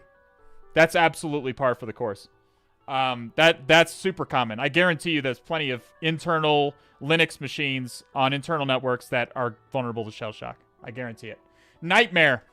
This happened 6 minutes ago, but I've been talking about, real world pen testing experiences. Thank you so much for your 5 more cult initiates. We have Emacs, Global and Joy, Top Right Kid, iBite Code, and CrossSec. Welcome to the All Has Red team, my friends. Thanks for supporting the stream, Nightmare. So great. You're so good to me, and I appreciate it. Navel G, thank you for the follow. Zero CRN, thank you for the bringing G Nunez, our shell shock aficionado, into the passionate club of cephalopod enthusiasts. And JZ1999 has brought Saucy Sec into the fold as well. Welcome to the All Has Red team, my friends. Thank you so much. Would you recommend an AD lab with older servers and softwares? Yes. I'd recommend the wider variety that you have in your test lab, the better, the more accurately you can test stuff. Now, in my test lab, do we have all Windows 10? Yeah, we do. We have all Windows 10s and Windows Server 2019. We typically test on the most recent stuff because the lion's share of hosts that you will find on these internal networks are going to be the later operating systems, usually. But there will still be servers in legacy OSs. There will still be servers in legacy OSs every single time. They just may be... most of the workstations will be Windows 10. That's usually the way it is. It was interesting to see how secure and well-managed external servers were compared to internal, which was yikes. Yeah, because people are afraid of being hacked. But internal, it's typically a completely flat network. It's very common to see a completely flat network on an internal corporate environment with no segregation at all. And it's really common to see Windows Server 2003, tons of Windows 7s and Windows Server 2008s. Windows XP even. It's common to see all those things. Windows 10 has been out since 2015. Well, to corporations, that's going to seem the most up-to-date operating system. And by the way, Windows 10 now is more different from Windows 10 in 2015 than Windows 10 in 2015 was from Windows 7. Like, just because Windows changed their methodology when they went to Windows 10. Windows changed their methodology. They decided we're going to change from like releasing a new operating system every 2 to 3 years, and instead we're just going to update Windows 10 with new builds under the hood. So Windows 10, I was surprised they went to Windows 11. My understanding was it was just going to be Windows 10 forever now, with different builds. That was my understanding, because Mac OS 10 is doing that. They were taking a leaf out of Apple's book. Mac OS 10, like, there's just been new builds of Mac OS 10 for fucking ever. Like, but does that mean that Mac OS 10 hasn't changed? Absolutely not. It has. It's just, they've just chosen to release them in, like, Catalina and fucking Yosemite, or whatever they're fucking calling their Mac OS 10 now. Like Windows 10 is very different now from where it was in in 2015 is what I'm trying to say. So we can execute some code here. So let's go ahead and get our nice, happy reverse shell. Okay? Let's go ahead and head on over here. If config ton 0, get our IP address.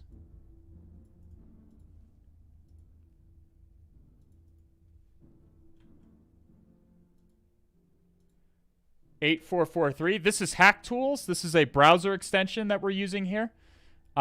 It's a browser extension. You can download it for Chrome and Firefox. This is what I use to generate my reverse shells because it's quick.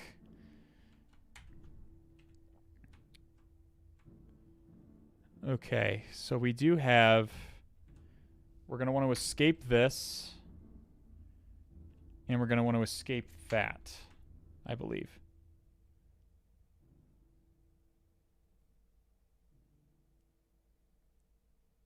Something tells me that something is wrong here. I guess we could just probably put that in double quotes and it's not going to look twice. Just put this internal one in double quotes just to be safe. There we go. That looks a little bit better as far as the coloration is concerned. Let's do /bin/bash. Just in case. I mean, I know it's bash that's executing it, but...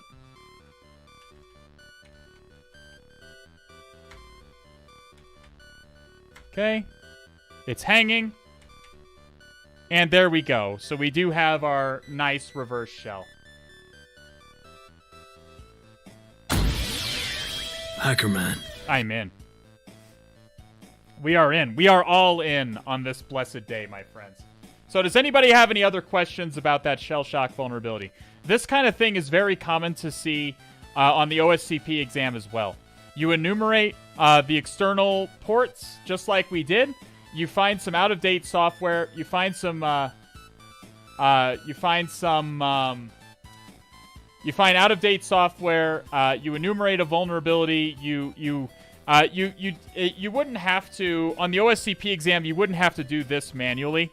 By the way, if you were doing this on the OSCP exam, it'd be better if you just went over here to search exploit and were like, search exploit.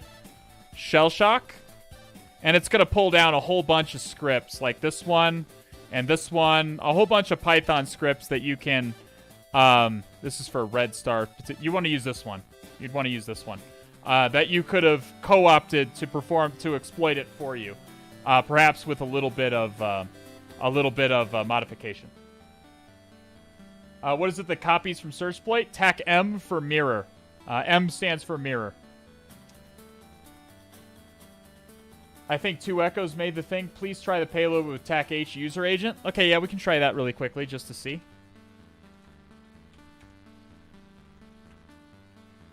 Let's do this, and let's try, instead of TAC A, let's try TAC H. User agent. Okay, so yeah, it was the echoes. Because you could do it with TAC H user agent. It was these double echoes that did it. I was just pulling stuff from blog posts online about it. So does anybody else have any questions about that? Pretty straightforward user privileges there. Which Python? Do we even have Python 3? We do not. So we can do Python -c import pty pty.spawn bin bash. Okay, background the shell. STTY, we want to set it to raw terminal input, and then disable terminal echo, and then we want to foreground the shell again. And now we're back in. Export term equals xterm 256 color. Clear. Okay, so now we have a more or less stable pseudo TTY. So what we did there is we were in kind of a jerry-rigged reverse shell using bash and using just bash. So now we've started up Python to get a pseudo TTY. So now we have things like tab autocomplete. You'll notice that we have tab autocomplete now, and we have all of our typical terminal functions. We can interact with things that require we can also interact with things like that require an interactive prompt, like SSH and so on.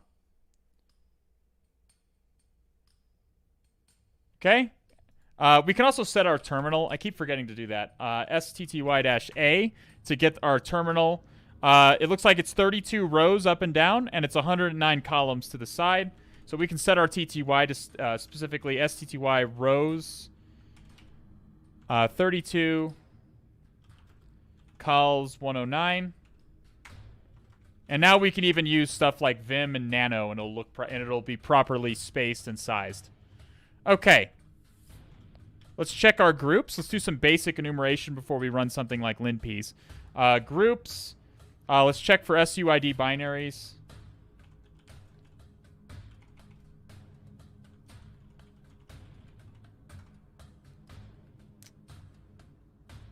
Okay. Let's see if anything sticks out to me. Bins. These all look normal. MTR. I think that's normal. Let's double check. So if you don't know any of these, if you don't know if any of these are normal or not, put them into GTFO bins. Okay?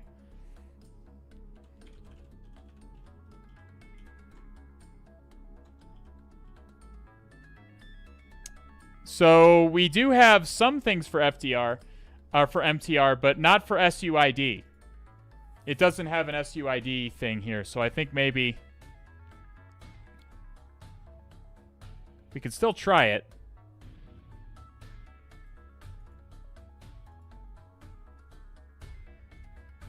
So what does MTR actually do? So it reads files. So it reads files. So let's do...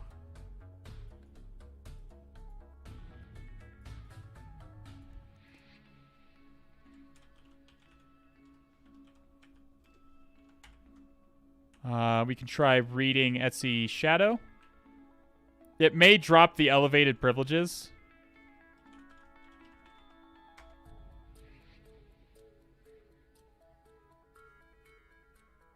It's like a trace route combined with watch. Okay, well, it can apparently read files.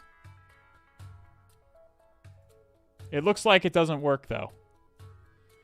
And it doesn't have an SUID option, so it could be it drops the elevated privileges.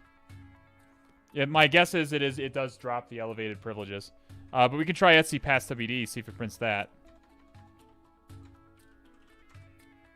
I still get name or service not known. We could try sudo tacl, but we are running as www data. And we don't have a password, so I don't usually expect www data to have sudo permissions. That's very odd. Let's see. Do we have a var cd htm var www cd Anytime I hear OSCP, I buck up a little bit, broke back. Less victim.cgi. Oh, so this is like some kind of stock like install of like testing shell shock or something. Less index. This is just the index.html we saw. Okay. Let's check the home directory. Anytime I hear OSCP, I buck up a little. Like, what do you mean by hear OSCP? People ask about OSCP a lot. It's important. A lot of people in here trying to get OSCP. OSCP is a good certification.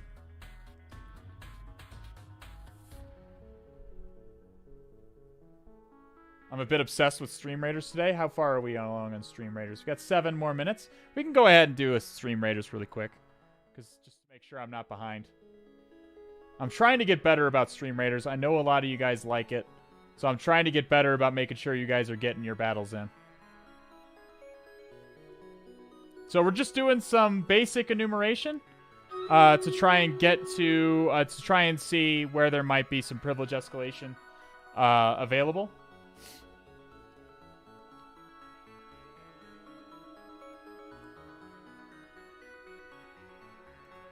Did we do the fit deck? We have not done the fit deck yet. We'll do that here in just a second. When Stream Raiders is over, we'll do that really quickly.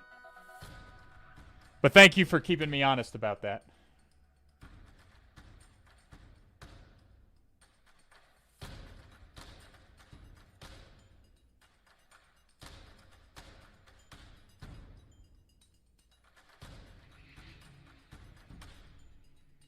Getting some Zelda vibes from Stream Raiders. That's pretty much. I mean, that's by design. I think that's intended by this in this current event. It's a video game sort of themed event. 8-bit Oni with the most kills and iWaxy with the most assists. Okay. Games, fitness, and hacking. Indeed. We try to keep it versatile and spicy up in here. I'm glad you guys appreciate. Okay. All right, let's do a fit deck really quickly. The problem is that this camera doesn't really like to... Oh, that's actually fine. That'll work right there. And then we can do... My room is really dark, I know. It does get dark in here. I need to get some proper lighting probably for the stream. That one doesn't work. Oh! We get the fire hydrants. Get your gotchi bases ready. Frying Pan Ascension, thank you so much for the first time Prime Indoctrination into the cult. EDS3C, thanks for the 5 months as well. Welcome back to the Alhaz Red Team. Midnight Inc., thank you for the follow. Cthulhu Fountain to you, my friend. How many are we doing of these? We are doing 16 on each leg. When is the foot cam coming in? No, you're going to want to head on over to Foot Picks for sale for that. I don't want to steal her brand, okay? Foot Picks are her brand.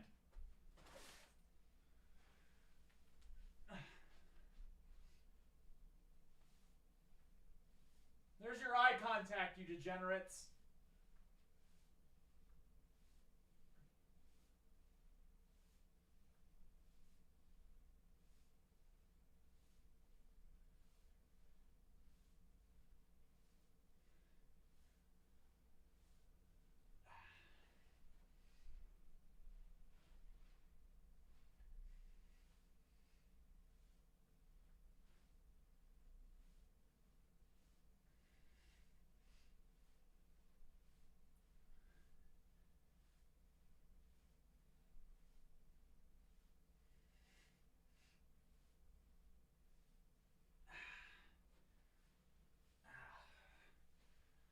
Okay.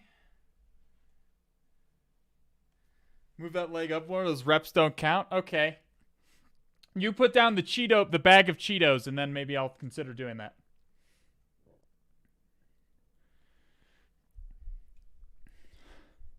Can you face the wall, gotchi base? Alrighty. My music went off. Let's do something other than StarCraft today.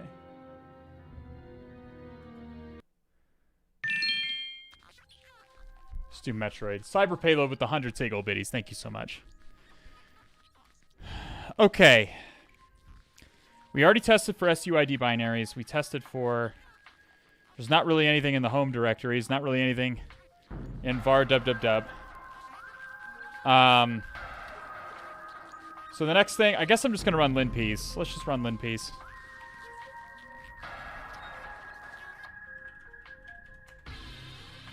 Okay. Okay, we do have wget.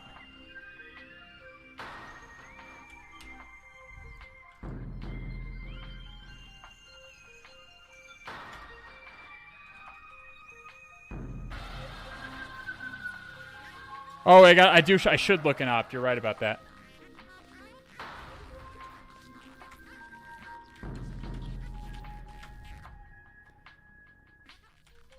Hey, listen. What? Can you explain SUID binaries? Yes. So SUID binaries are binaries that always have to run as whatever the owner of the file is. They're most commonly used for files that always have to run as root, regardless of which user is running them. So take passwd for instance. Passwd is the binary / command that you execute to change your password in Linux. The only user that can actually change your password is root, because root is the only account that can read and write to the shadow file. where the passwords are stored. So root has to execute the request to change your password. But any user needs to be able to change their password, obviously. Users need to be able to change their password. So the solution to that, well, the old kind of the somewhat older solution, the new solution is capabilities. But the older solution was set user ID binaries, or set UID binaries. Meaning this passwd binary is owned by root, and it will always run as root, regardless of who runs it. It runs as root.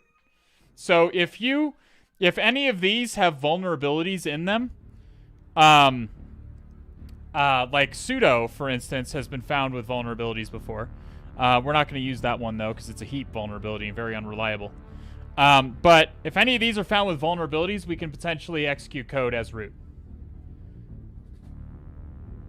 Hey, bro, can you hack the coffee machine like in the stations with you cybersecurity software knowledge? I mean, that's just an IoT device, so theoretically, yeah, probably. Theoretically, maybe. It depends. I mean, like with so many things in this sphere, it depends. The real answer is it depends.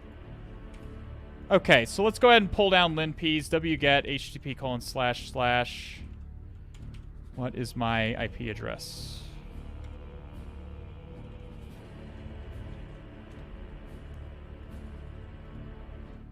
So linps is a privilege, is a local enumeration script. I think there's a way to use this like curl, but I'm just going to download it because I'm not on network and I don't care. Chmod. I'm not on network like I am at work. I don't care about writing to disk in a CTF. Okay, we'll pipe it the output into t output.text. So T is going to show the output of linps.sh, but it's also going to output it to a file for us. It'll do both. All right, so we're running this. What I like about linps is it's all usefully like color-coded. So we'll see if we see if it sees anything right off the bat.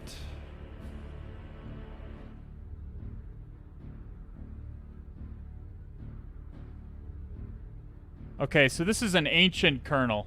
I guess I should have expected that, right? I guess I should have expected that this kernel was going to be fucking ancient. The Incans installed SSH on it, by the way. Yeah, my initial thought, G. Nunez, is Dirty Cow. Dirty Cow is the most well-known kernel exploit, and it's one of the most reliable for privilege escalation in Linux on these older kernels, because it's present in so many versions of Linux that if it was something super old like this, I would immediately assume Dirty Cow. So why don't we do Dirty Cow? I'm going to let that run, and I'm just going to go ahead and do Dirty Cow. So there is a page for... So what is Dirty Cow?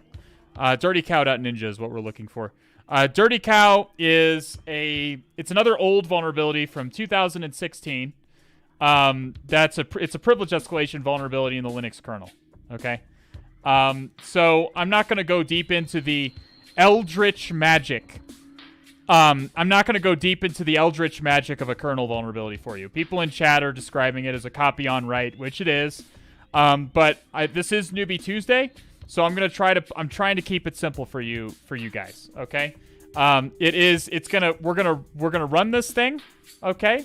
It's gonna do some fucking shit, some dark magic that is unfathomable to our primitive ape brains, and if it's vulnerable, if the target is vulnerable, it will allow us to write to an arbitrary file. So what file would we like to write to? What file would we like to write to? If we could write to any file in the entire system, which file would we want to write to? Yeah, etc passwd. We want to write to etc passwd. etc passwd contains the user data. It contains the user data. You could write to an SSH key. You could. But SSH needs to be enabled and all this stuff. It's just easier to add a new user to etc passwd. We can just add a new user to Etsy Pass WD. Like, and we can add that user as root. We could just make that user, give that user root permissions.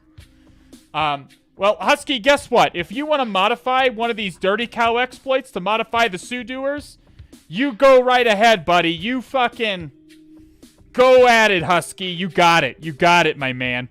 You got it, my dude. You modify the C and you make that happen, okay? Do it. Do it. Do it, pussy. Okay. All right, there's one of these that the fire fart one is the one that I have the most success with. Which one is that? I think it's this one.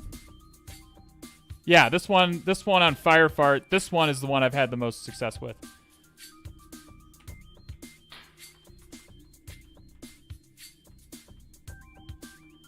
Is this just crashed? What is happening? I think my shell might be dead.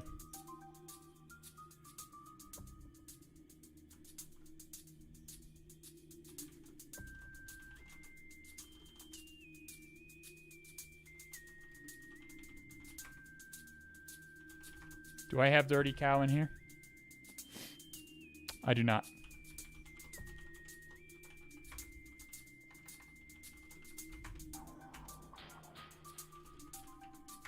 Dirty Cow. Let's pull this exploit down.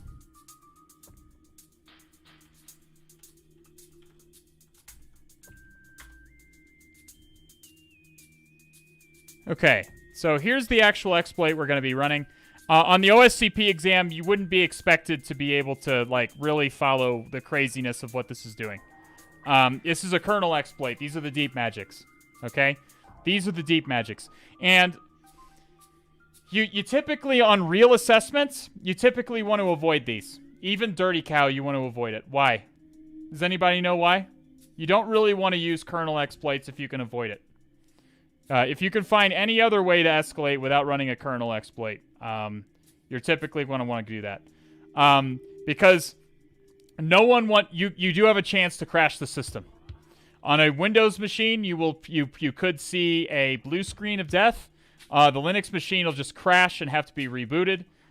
You don't want to be the pen tester that has to explain to the client why their server just went down. You don't want to be that guy, okay?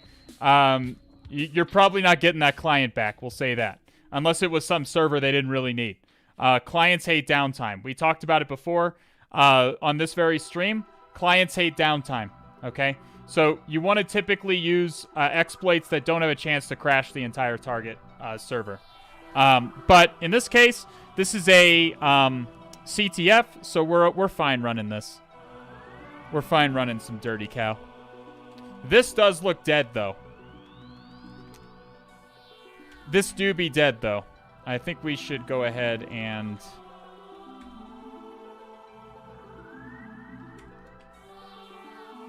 let me do... Let's do it over here. Let's do netcat tech NLVP 8443. And we'll launch Dirty Cat. We'll launch this exploit at it again. Okay.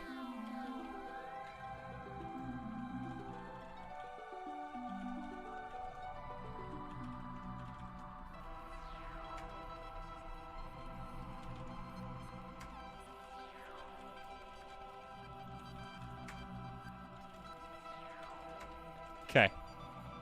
All right. So we can wget. Do we have GCC on here? Which GCC? We do. Okay, wget.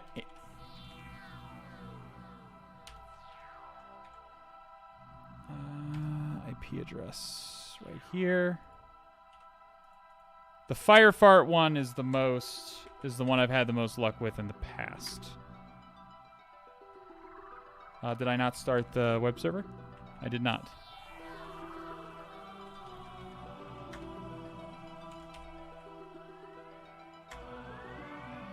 Okay. Now, Firefart, if I remember right, gives us some helpful compile instructions. Compile with...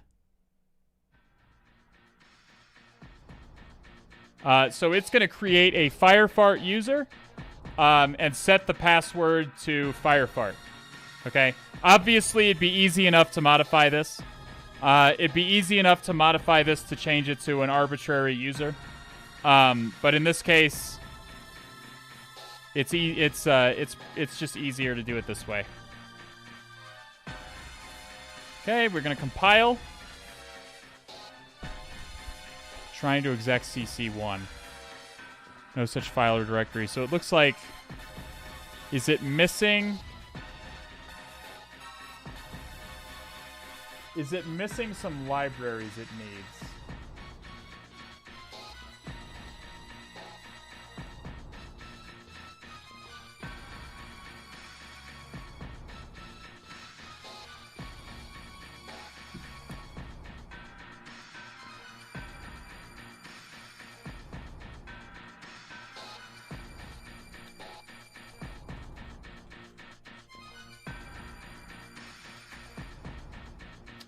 .04. You can add a different user in the arg. It doesn't really matter. It's not compiling anyway. I don't know why it's not compiling. Let's see.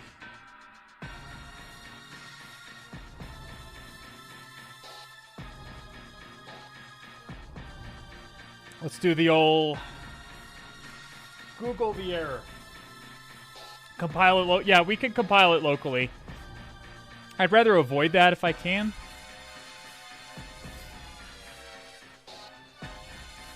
So yeah, GCC is looking like it's failed.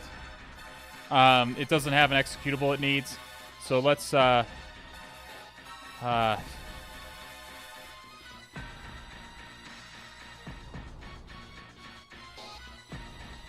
Dirty cow. Docker shell here. Ubuntu 12.04. Hopefully there is if there's a Docker image for this old version of Ubuntu. Oh yes, I love Docker. So we're gonna install a version of Ubuntu. Now we have a Docker container with the exact version of Ubuntu. When you're compiling kernel exploits, you want to try and emulate the target environment as closely as you can. This is Ubuntu 12.04. You want to try and get as close to what the target expects as possible. Is there a GCC TAC version? 4.6.3. Let's just do any old GCC. Let's just install GCC and see how that goes. Because the version of GCC is probably not going to matter quite as much. Sudo apt update. Apt update. God damn it.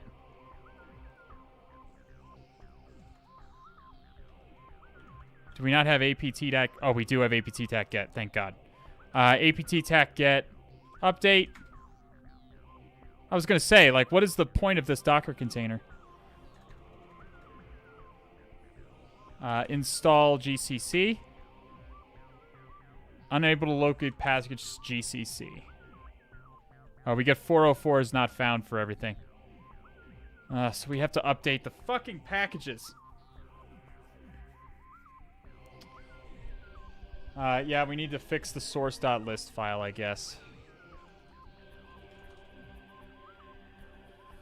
Is it an APT? Sources.list.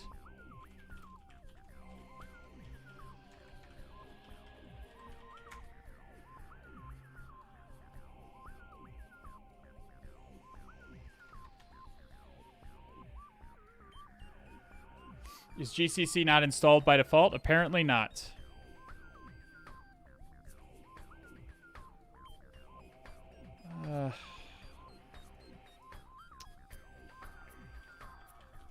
I guess I can't install Vim or anything. Of course not.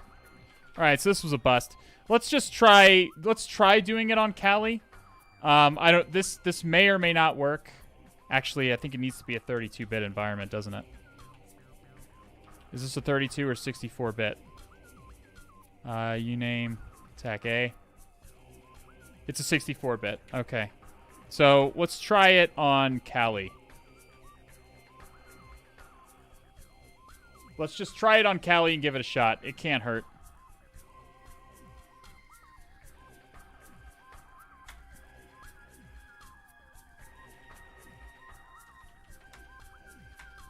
Okay, that compiled. We just have dirty. We can pull it on over.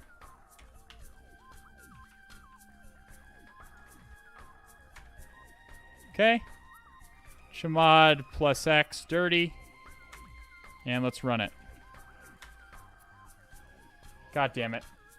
See, it's... So there's version... So Kali... That is frustrating. Okay. So Kali has updated versions of that stuff. Is there a Docker container for the specific version of GCC that's being used?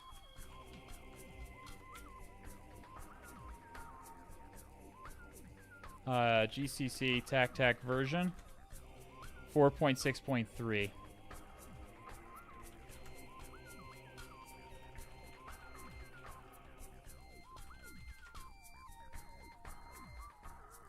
It looks like it does have an official image.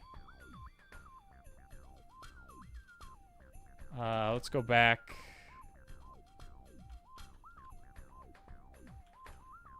Where was I running that Docker? Right here. Docker shell here, GCC.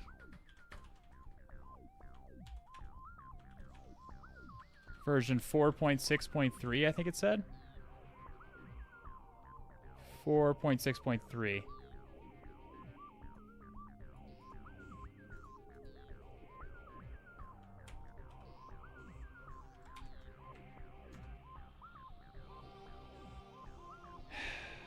Damn it. Search exploit for Ubuntu version. I mean, we could do that. Again, it's just not compiling. I'm pretty sure that Dirty Cow will work. I just need it to compile.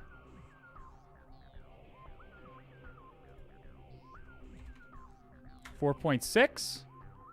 There we go. Let's try GCC 4.6 and see what that gives us.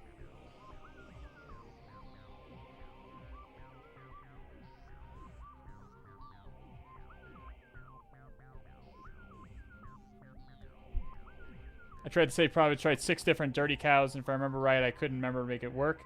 Yeah, so when you're trying to do old exploits like this, it can be tough to try and replicate the target environment to get the fucking compile to work.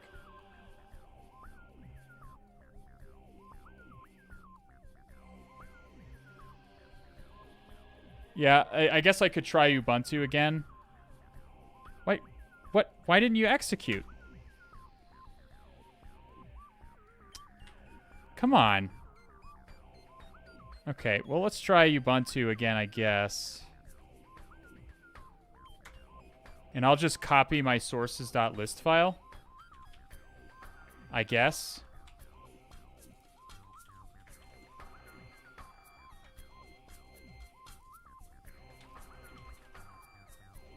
apt sources.list to opt.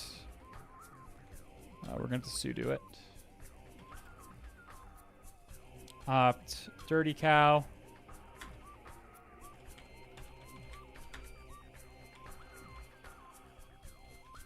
Okay. Sudo. We don't need sudo. Copy sources.list to Etsy apt sources.list. Okay, let's try it now.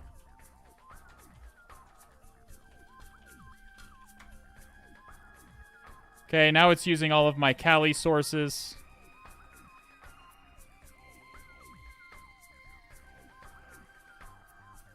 Okay. apt get install GCC.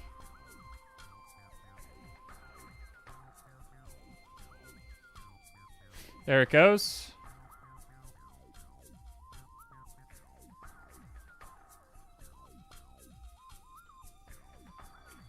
Yes, do as I say, exclamation point. It's a nice thing about Docker. Even if it breaks something, I don't care. Risky, but it's moving forward. Yeah, I mean, it's not risky. I'm in a Docker container. The worst thing that happens is I delete the image.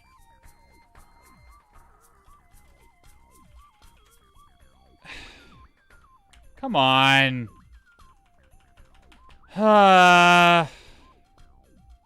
Why didn't it install?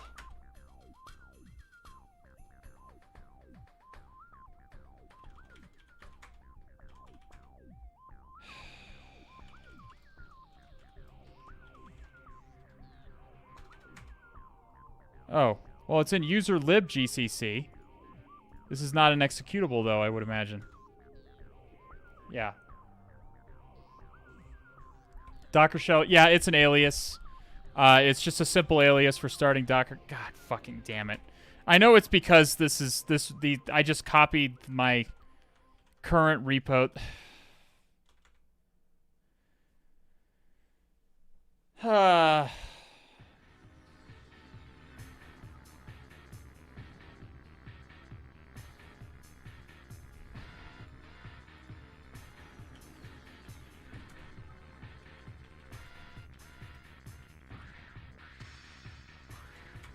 It's just going to say apt install GCC.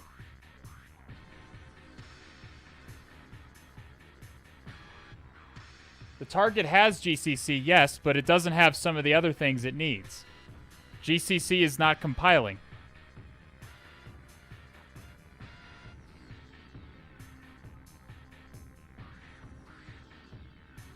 We've got different GCC versions here. GCC 4, maybe?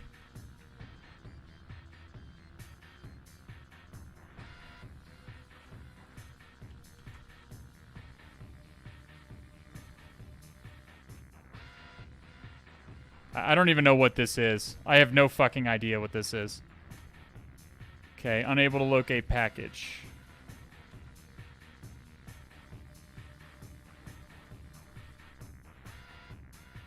Yeah, this is useless. Okay.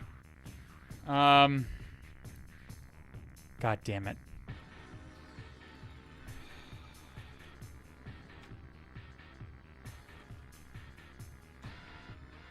Let's just try an up-to-date version of Ubuntu.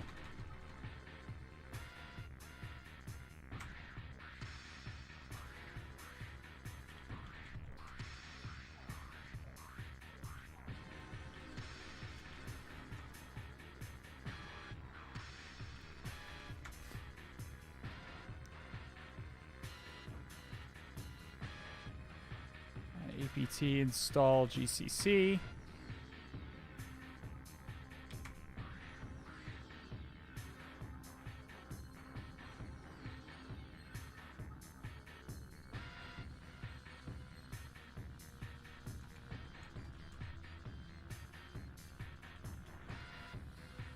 Okay. I imagine this will probably still fail when we actually go to run it. It is always a pain in the ass when you're trying to compile an executable. Okay, well, that worked. But it worked before, too.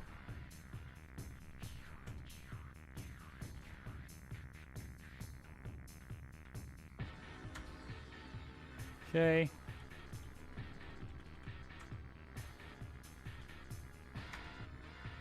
Yep, same problem.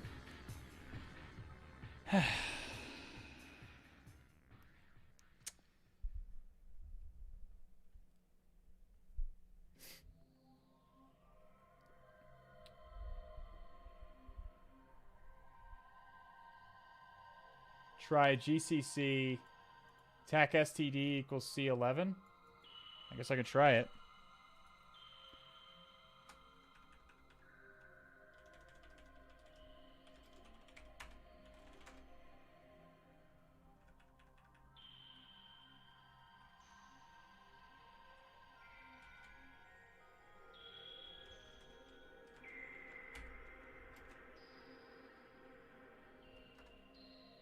Nope. Still fails.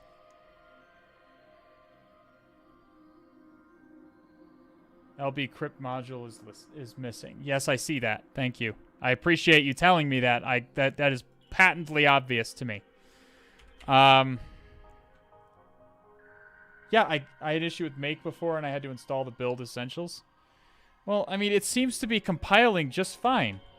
It's compiling. There's just an up-to-date library that this old, ancient version of Ubuntu doesn't have.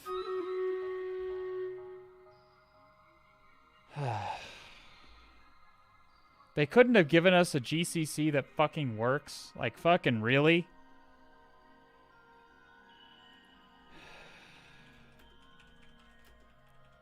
Again, it's compiling. It is able to compile.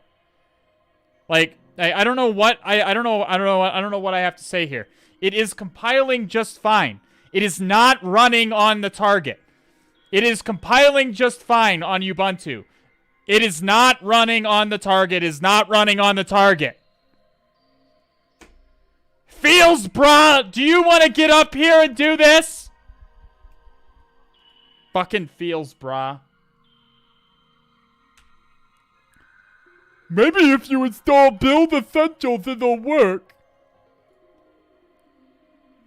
Just install build essential. The same fucking exact thing is going to happen, and then you're getting timed out. The same fucking exact... California is getting timed out the second that I'm going to compile this again. The same fucking exact thing is going to happen, and then you're getting timed out.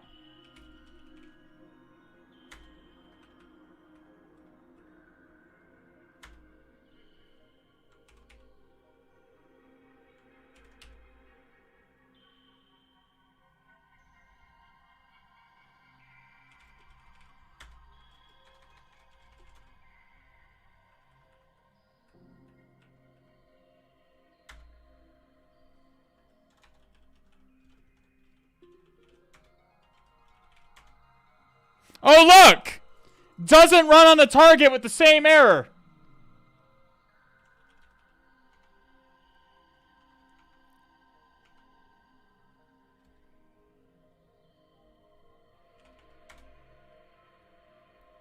Gone. Enjoy your 10 minutes. Jesus fucking Christ. Now, can people shut up about build essentials now?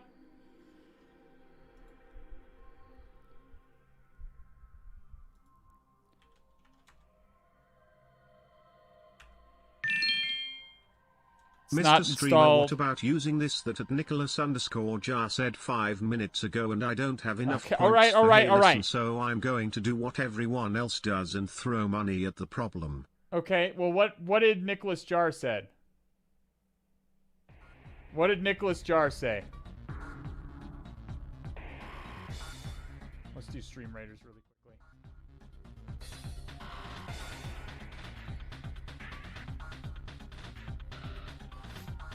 Is there a reason we can't compile this on Kali? It does compile on Kali. It has like a... Xcrypt 2.0 is not installed on the target, so it doesn't have the required library to run it.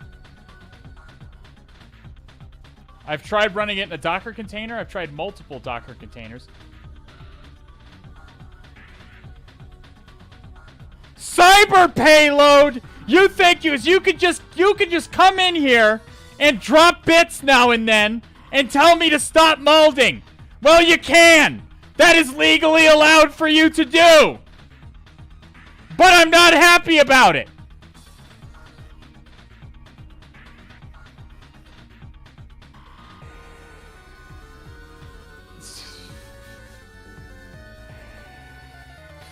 See where the script... Oh my god, please. Save me. Friends, save me. What script, AppSec? Hey, AppSec, I'll give you $1,000 right now if you can tell me what script is involved in Dirty Cow.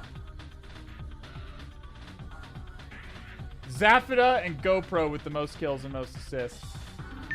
Oh, we have trivia. Okay, quick trivia. Okay, trivia. Is C, which is the language that this is written in, This is C. Is C a scripting language? Real easy trivia. Top right kid gets it correctly. Holy shit, dude. And of course he's not in the Stream Raiders battle because, of course not. But it looks like Technique is.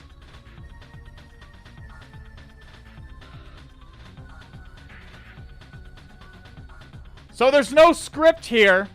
This is a compiled language. Searching on Google could be helpful. I agree. We'll have to try searching on Google. If I could just get like a version of Ubuntu, like a Docker container of Ubuntu with GCC installed, that would be ideal.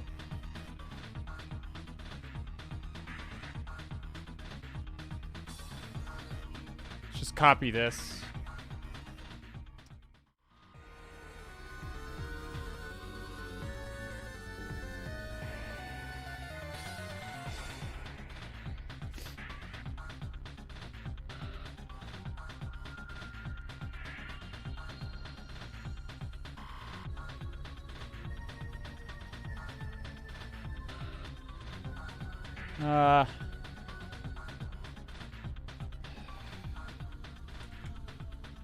I guess we could try installing old versions of Ubuntu.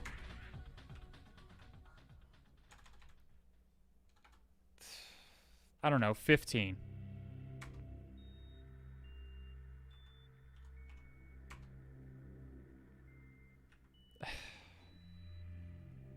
We need to compile it. Well, if you could figure it out, Ank 12, or is Ankle 2? Ankle 2. We tried that. Didn't work.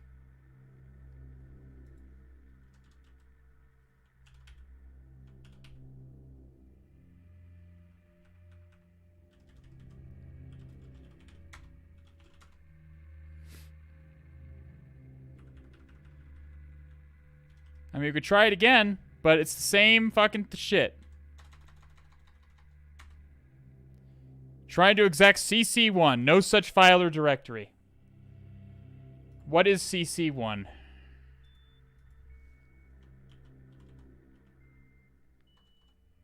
It's not listed in the...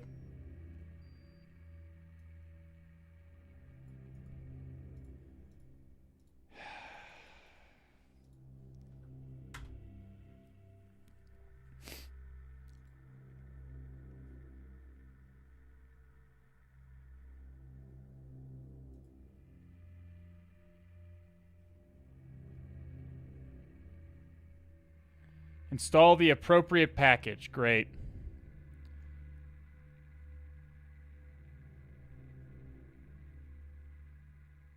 Well, we can't install Build Essential.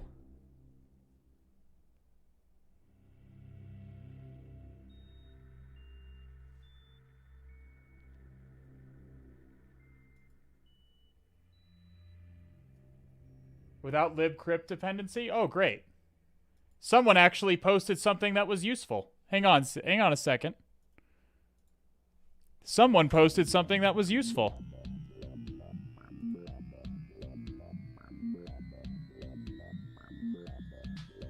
Wow, useful.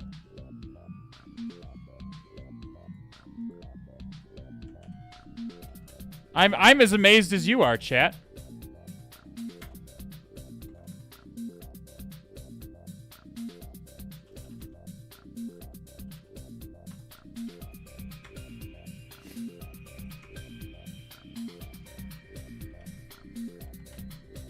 This actually might be useful.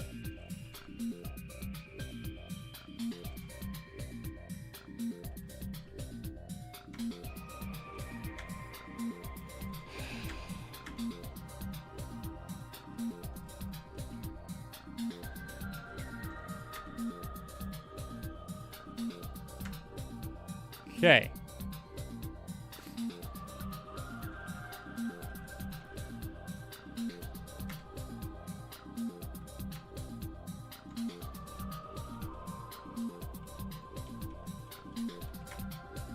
Let's do this inside Ubuntu. We had 2 errors when we installed it on Kali, but only the libcrypt one.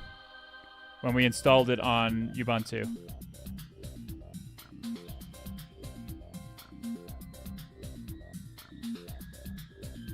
A write-up mentions exporting the path to this. Okay, we'll try that after this if this doesn't work.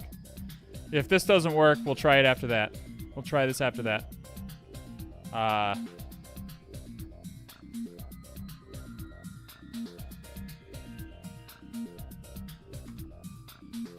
Okay, it gives us a warning, but it should still compile. It does.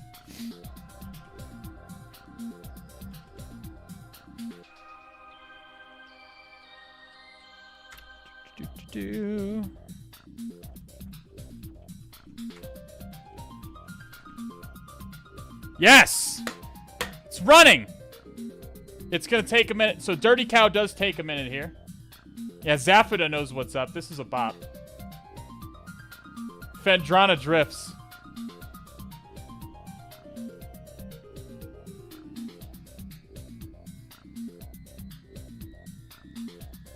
Okay, who posted the,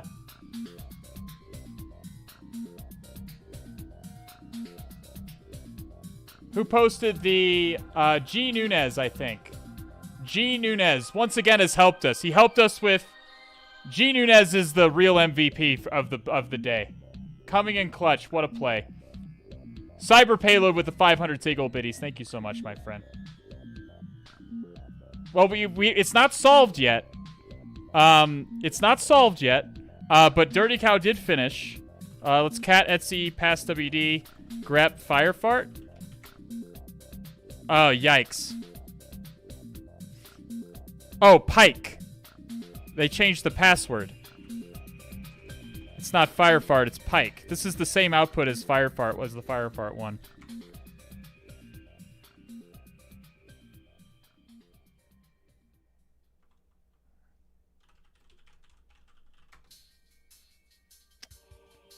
Yeah, there it is. Pike. Great success, my boys. Great success. What password is it? What is the password? It's password 123.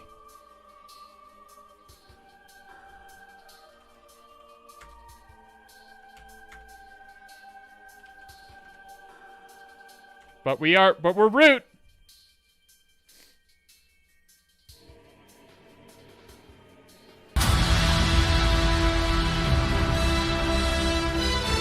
This is not for me. This is for G. Nunez. Hey, G. Nunez, I need to tell you about the Avengers Initiative, okay? G. Nunez came in clutch today, okay? Came in clutch today. Nice work. Nice work.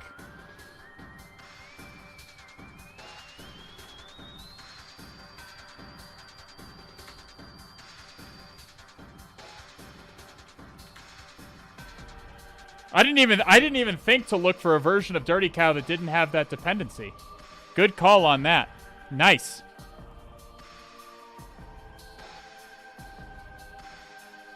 And I wasn't going to look at a write-up, that's for sure.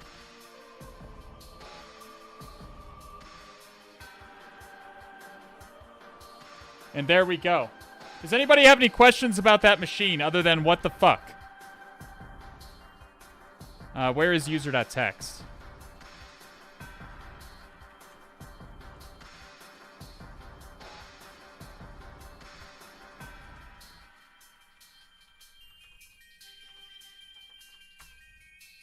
There is no user.txt.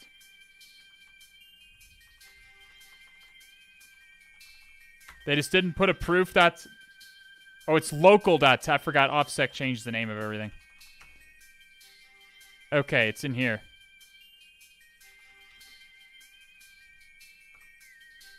And it's not even going to let me submit it. We're going to do a giveaway here in just a second, so don't go anywhere.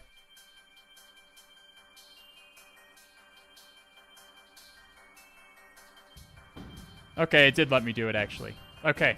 All right, let's do a giveaway. This giveaway is for a 6-month Try Hack Me voucher. A 6-month Try Hack Me voucher. Thank you for streaming. The Dirty Cow was a lucky strike while I was searching for a compiled version. Yeah, that was nice. That was real nice. I didn't even think to look for a version without the dependency. So, G Nunez is coming in clutch. Okay.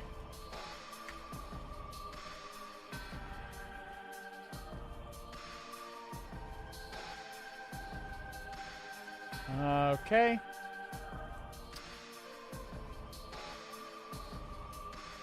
Let's do keyword. And the keyword is... I guess we might make G Nunez. G Nunez! I'm tempted to just give it to G Nunez, actually. But I think he probably doesn't really need a Try Hack Me voucher.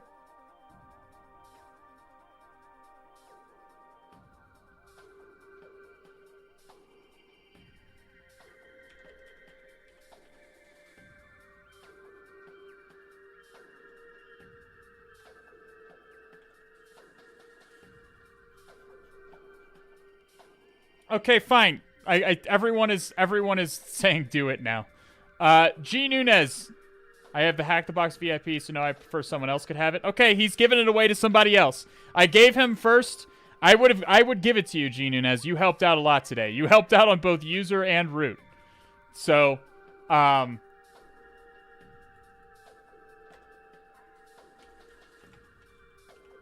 okay. The keyword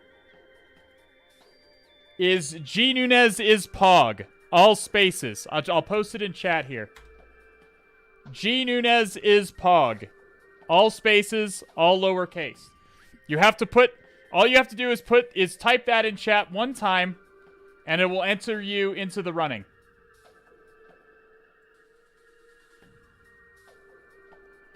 You don't have to be subscribed. You don't even have to be... You don't have to be subscribed. You don't even have to follow.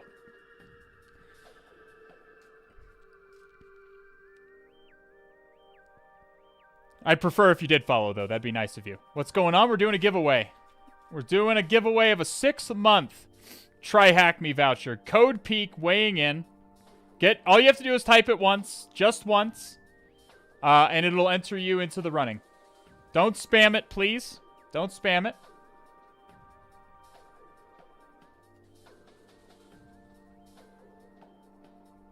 We like to do these giveaways on Newbie Tuesday because Newbie Tuesday is good for these days because we have a higher chance of getting somebody who can really use it, as in like a newbie. I'll give you guys a few more minutes. Does anybody else have any questions about the box we just did? That was fairly straightforward and OSCP-like. That was very similar to the kind of thing you might see on OSCP. Just in general. Very simple. But hopefully what I did made sense up until the end there where we couldn't get the executable to run properly.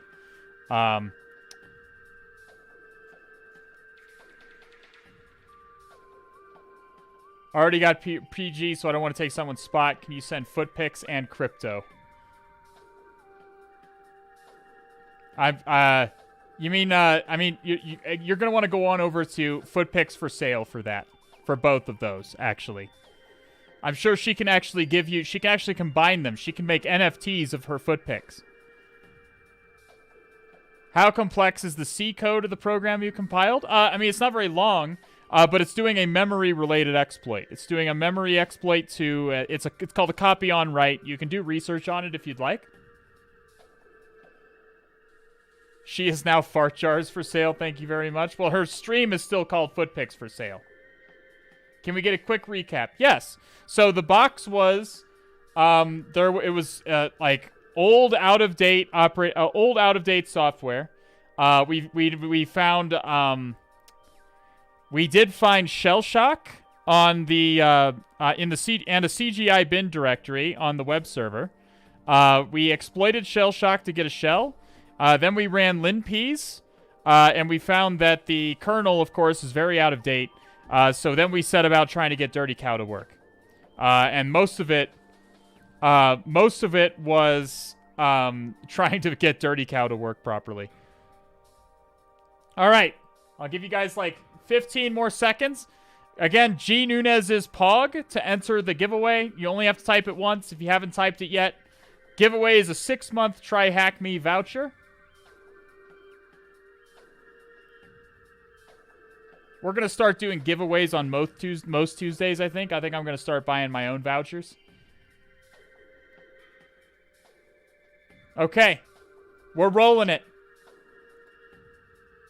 Momo Boy T. Momo Boy T, are you in chat? Are you in chat?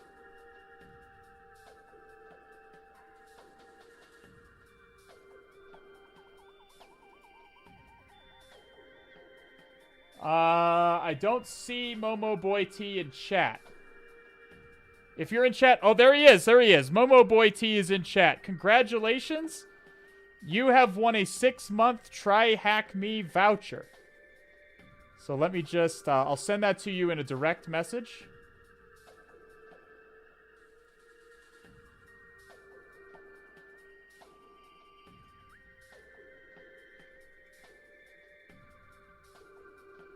One second, I am sending you your winnings. Why did I do that?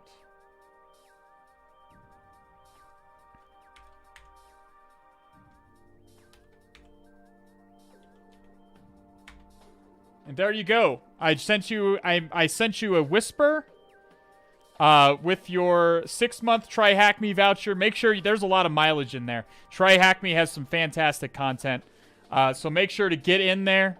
Get in there with your hacking and learn something, Momo Boy T. Thanks for watching. Thanks for being here today. I'd say that was an easy box the freaking exploit would have compiled. It was an easy box. It was definitely still an easy box. We could do another one. You guys want to do another one real quick? Probably just an easy one. Probably another easy box. But we'll do another one. We will do another one. We'll do another easy box because I don't want to be here all night. Obido Uchida, we're hacking stuff on Proving Grounds. We're going to hack into another machine.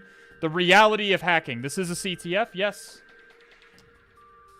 All right, so we're gonna pick an easy box again. I'm just gonna pick these completely at random.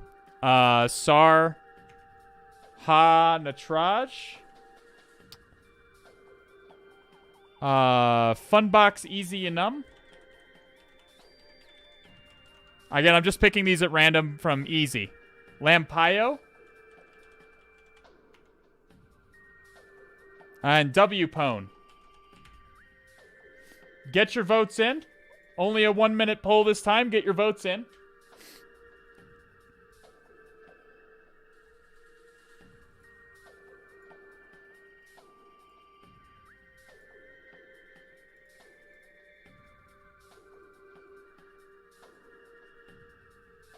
Let's go ahead and exit out of here.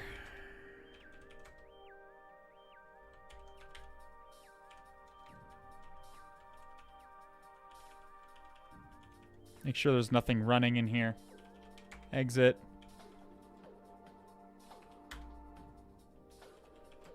Okay. Alright, who's gonna win? It looks like Wpwn is out in front, but not by too much.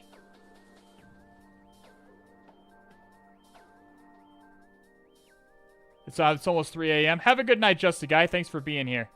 Have a good night, Zutu Tukulipa. Appreciate you being here as well. Please update the box name. I will. Wpwn is what we're doing.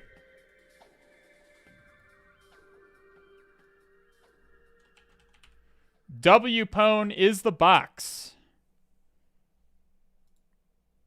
Let us begin.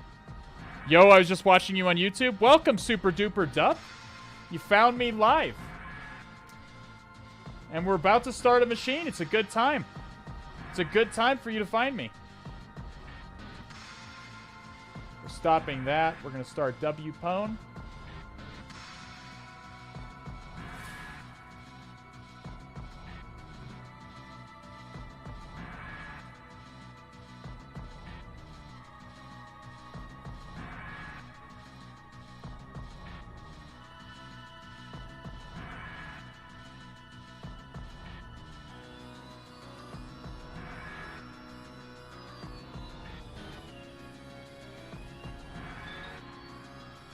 Okay, we're stopping it. Prove it. This is offensive security training. Yes. I appreciate you liking the channel. My primary content is on YouTube. Or no, is on Twitch, not YouTube. I'm mostly just posting VODs to YouTube right now. But I'm glad you're liking my content. I am planning on getting more YouTube content out later on this, coming up pretty soon here. At the moment, I'm just restreaming my streams on YouTube so that YouTube will store my VODs. All right, Wpwn is starting up. The YouTube restreams have been good. See, I've gotten nothing but positive feedback about them, so I think that they're working out. Yesterday was kind of a clusterfuck. For some reason, the audio was fucked up. My internet went down. It was a mess yesterday trying to get the restream to work, but we finally did get it to work.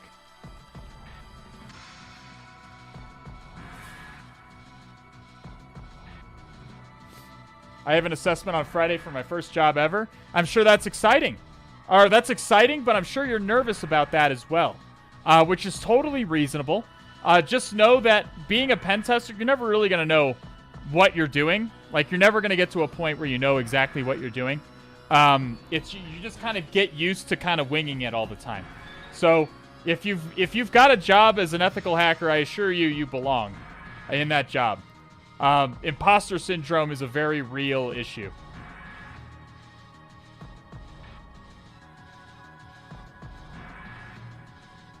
Okay, did we start this up yet? It is still starting.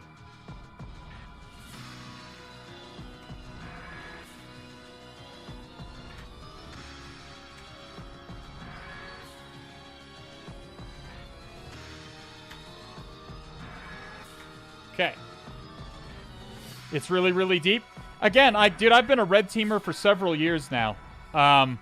I've been, well, not a red teamer for several years, but I've been a pen tester for several years now.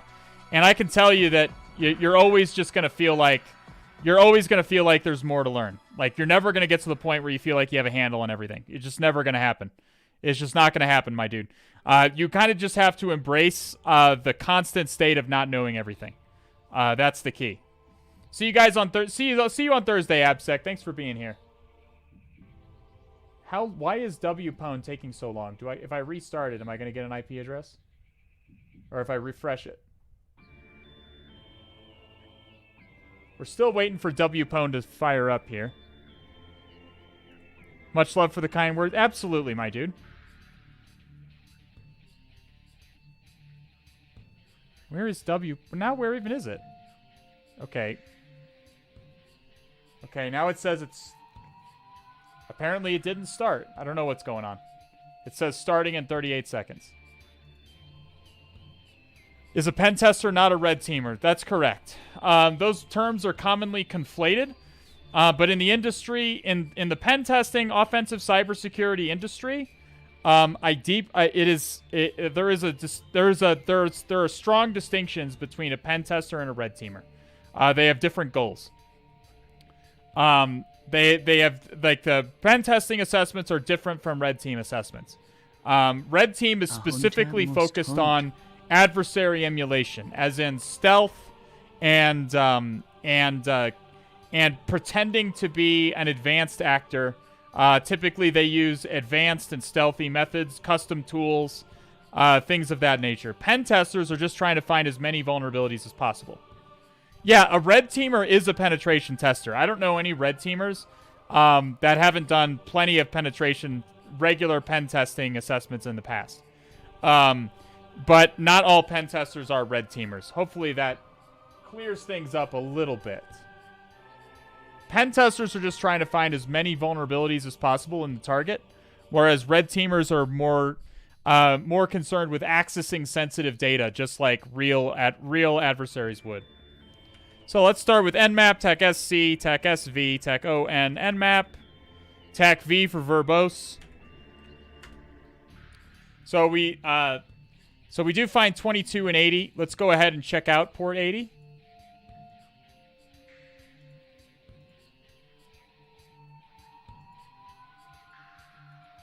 Looks like we just have 22 and 80. Name a more iconic duo.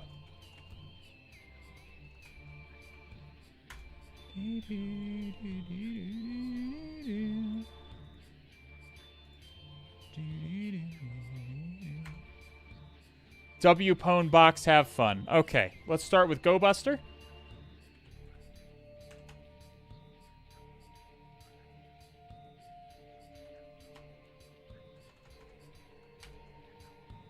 I guess we can probably turn this up to 50 threads. Okay, so we're brute forcing. Let's look for robots.txt. WordPress. We see a WordPress directory. Excellent. Just another pwnable WordPress site. We do see a robots.txt. Oh, just kidding. We just did that. We just did that. Does TACP don't look... That's scanning for all ports. We're scanning all 65. Up here, we just scanned for the top 1,000. Down here, we are scanning for all ports 1 to 65,535.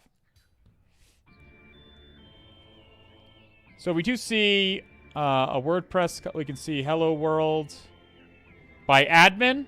So we see a user is admin.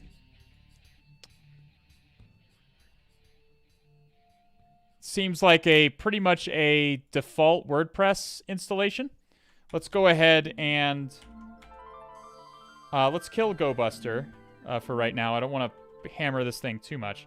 Let's do WP scan. We can actually start a brute force for admin. Or we'll do a user enum first.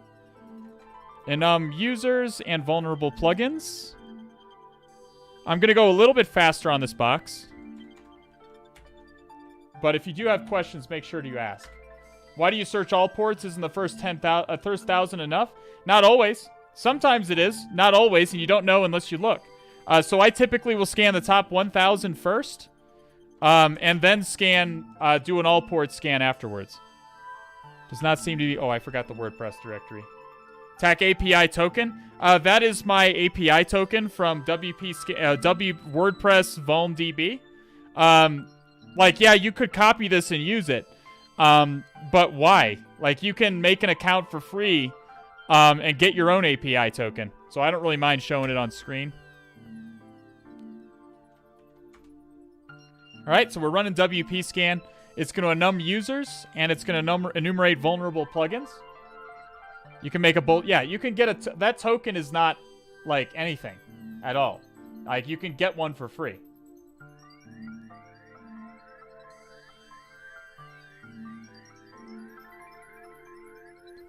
What will WP scan exactly? It scans the WordPress installation. It's going to get the WordPress version. And it's going to tell us any vulnerabilities that exist in that particular version of WordPress. And we also had it enumerate users and vulnerable plugins. So it's gonna kind of it's gonna look for plugins and tell us if any of them are vulnerable. And it's also gonna enumerate users. So let's see what we found here. We do see an admin user. We already knew that. Now, my friends.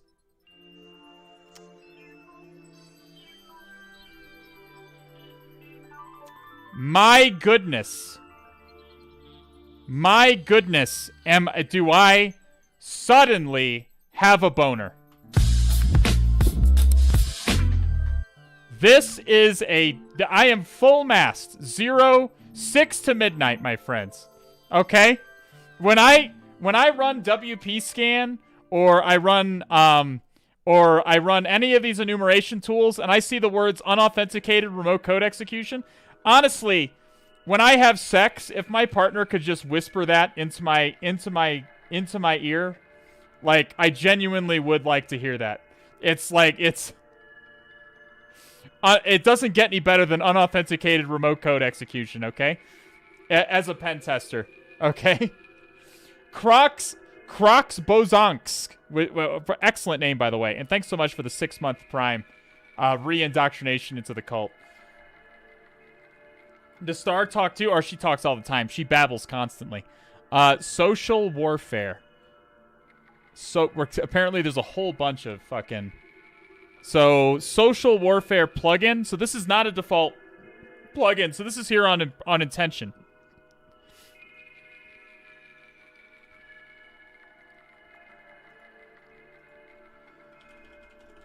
Social warfare, unauthenticated, RCE. There's even an exploit DB. I love it. I love exploit DB. So it looks like it is admin post.php.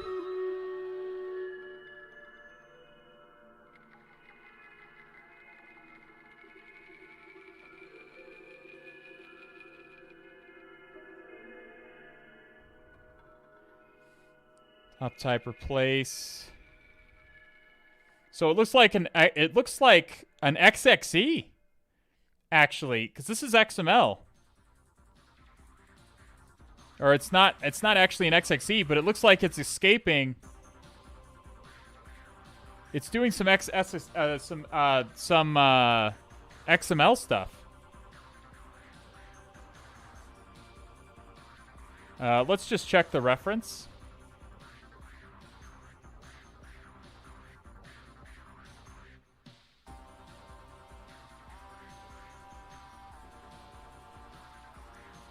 And the functionality that handles settings import. Create a payload file and host it in a location. Oh, it's just a fucking remote file inclusion? Create payload file and host it in a location accessible by a targeted website. Visit, load option, swap URL, attacker. It's just a remote file inclusion. Holy fucking shit, dude. From the ancient times. When did this come out? 2019. Fucking yikes, my dude. You don't see too many remote file inclusions anymore. It's a dying breed. Yeah, I believe the last remote file inclusion vulnerability was exploited in the Pleistocene epic. I believe it was right around the same time that the woolly mammoths went extinct. Alright, so we'll pull this down.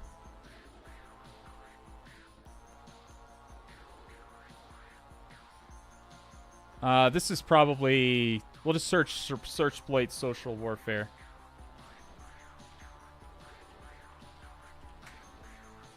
Yeah, here we go.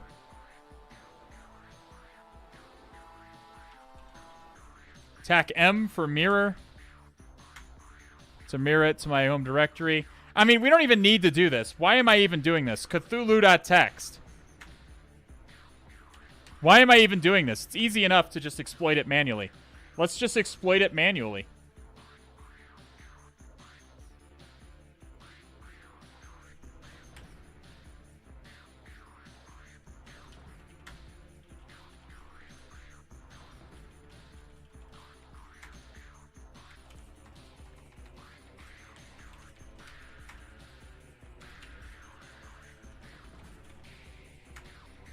Okay. So we will curl.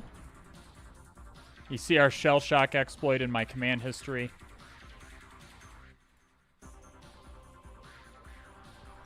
Curl that.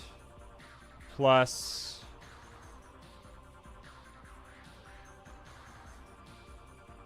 Just copy that whole thing. That's fine. Paste that in.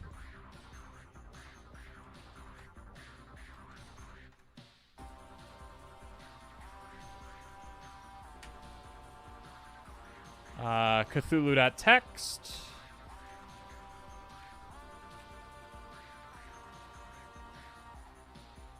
Let's put quotes around this to make sure those question marks don't fuck us up. Did it work? Fucking yikes.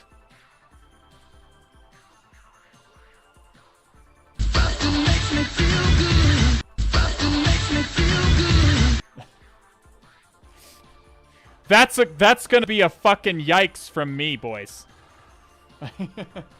That's a bit of an oopsie. Like a 2019 remote file inclusion. That's an oopsie. And this is why I say, if you want to farm CVEs, like, and this is a real suggestion, like if you want to get a couple of CVEs on your resume, pick a couple of WordPress plugins, a couple of obscure WordPress plugins. Install WordPress on a test box. Install that plugin into WordPress, and just and find vulnerabilities in those third-party WordPress plugins. Most likely, when you find these remote code execution vulnerabilities in WordPress, you're going to find them in the plugins, in the third-party plugins, rather than in WordPress itself. It's not even on a... No, it's just fucking curl this endpoint, and it's just an RFI there, my dude. Just a goddamn RFI. It's like... I love it. It's so brazen. I absolutely love that. Note, like, whoever coded it, no thoughts, head empty. No thoughts, head empty, my man.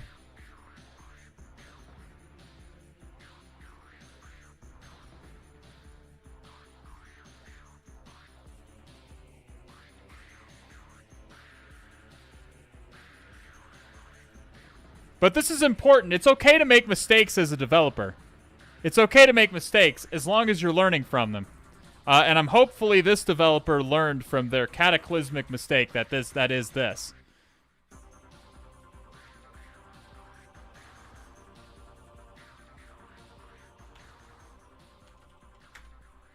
Okay. So we'll split this pane in half.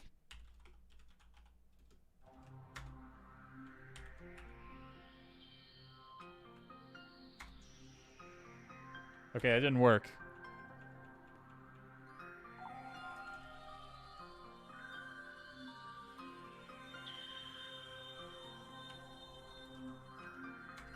That did not work like I'd hoped. Oh, because the quotes are fucked up. That would be why. We could put these in double quotes.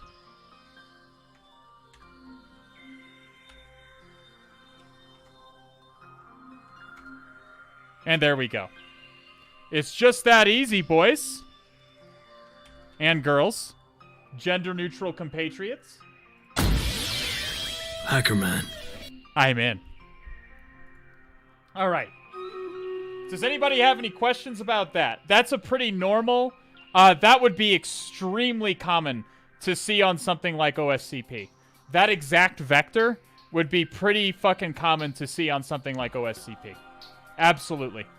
All the hallmarks are there. You enumerate you find services. You enumerate the services that you find. We use WP Scan, which is specifically for WordPress. You'll find yourself, if you do any kind of external penetration or web app penetration testing, you run into WordPress a lot. WordPress is one of the most common CMSs out there, at least that I see. So WP Scan is something to get really familiar with. And then we enumerated users. We enumerated vulnerable plugins. We found an exploit on ExploitDB. OSCP loves ExploitDB. Okay? I've gone as far as to say, if you've watched my OSCP exam prep video, I've gone as far as to say that if an exploit is not on ExploitDB, it doesn't exist. As far as the OSCP exam is concerned, basically all the exploits on the OSCP exam are going to be on ExploitDB. That's just how they do it. So if it's not in SearchSploit, if it's not on OSCP, doesn't exist. Don't worry about it. Can you go a little bit of what remote file inclusion is? Yeah. So remote file inclusion is when it's similar to local file inclusion, where a PHP server typically includes, it uses a statement called include, that includes a local file that sometimes it includes a local file, and it includes a file that's unintended. A remote file inclusion happens when that PHP script includes a remote file, which it's doing here. The remote file is including our Cthulhu.txt file, and that's why it's executing it as PHP code. I'm kind of surprised WordPress is that prevalent. I worked as a web dev using WordPress. It's easy to set up. It's easy to set up. It looks nice. It's got lots of plugins. Lots of plugins. It's used in a lot of places. Typically, organizations will do things like seal off WP admin. They'll put that behind 403 forbiddens and stuff. That's what a secure WordPress would do. So we on a more securely more secure WordPress installation, we wouldn't be able to reach this file. But yeah, there you go. So,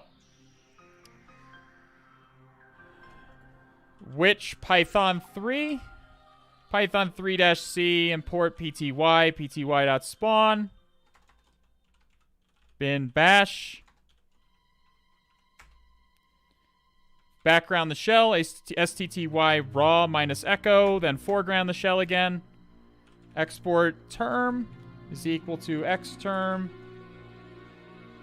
256 color, and there we go. All right. What are we doing first? And I'm asking you guys because I want this to. I want you to drill this next step into your brains. If you get code execution and you're running as a web server, what is the first thing you do before everything else? 0 CRN is correct. The fine addition to my collection. We want credentials. We want fine additions to our collection. And in WordPress especially, where are those creds found?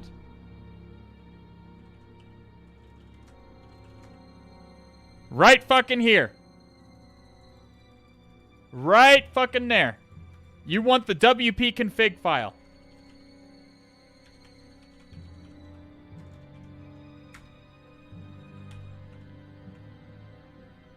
Okay.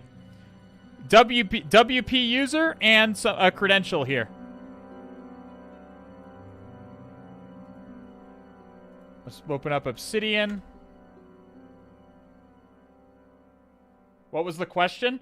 So I was saying if you get code execution, so the answer to the question is if you get code execution through a web server, as in you're running as a user like www.data, the first thing you should do is look in the web root, because you know you have access because you're the web server. So you have access to the web root. Check the web root for any files that might contain credentials. Clear text credentials. It's very common, especially in WordPress, to find database credentials in config files. And then we can plunder the database to get more credentials here in a second. What was this again? This is Wpwn? I guess that's for WordPress pwn, huh?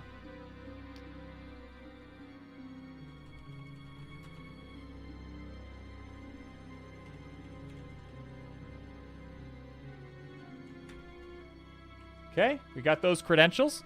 Now what are we doing? Now what? And the reason I'm asking is because this is Newbie Tuesday, and I want all of you to learn from my methodology. Plundering from, well, yes, but where specifically? Where specifically are we looking for credentials next? Credits ill-defined. Nope. It's real simple.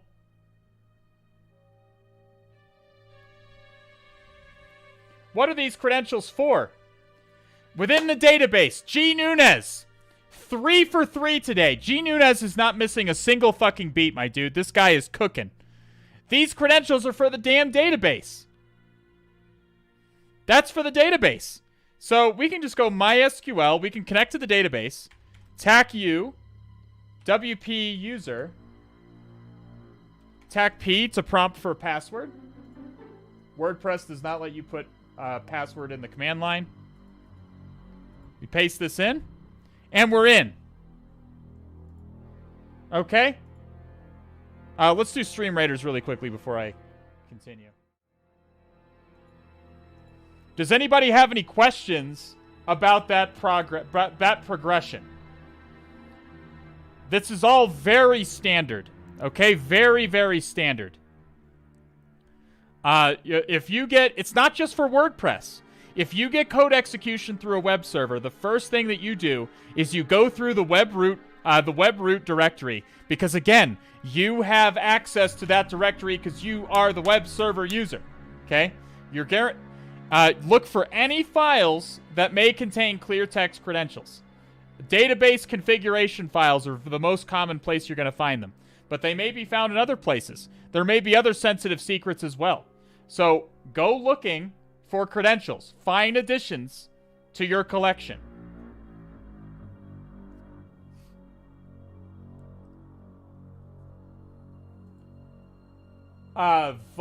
Valrite and Zututu Kulipa with the most kills and most assists. I still can't say Zutu's. I'm just going to call him Zutu from now on. I can't say his name properly.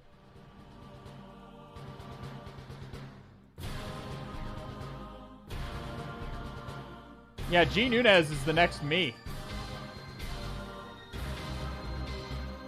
Let's get some rogues over here. We're definitely going to need some rogues over here. And over here. Okay.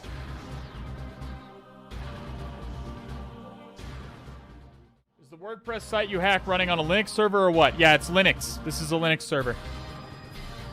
So, show databases. So, the information schema database is a metadata. It's for metadata about MySQL itself. We're typically not interested in that. WordPress is much more interesting. Show tables. WP users is what you're really looking for.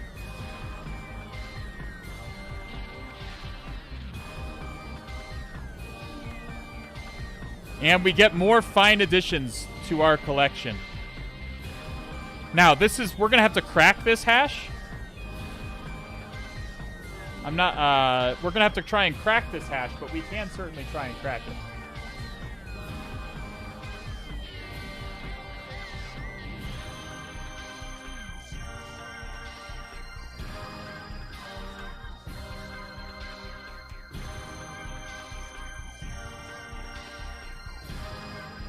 Okay.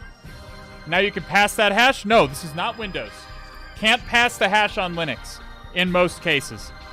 This hash, we can try and crack this. This is admin's WordPress password. So we can try and crack this.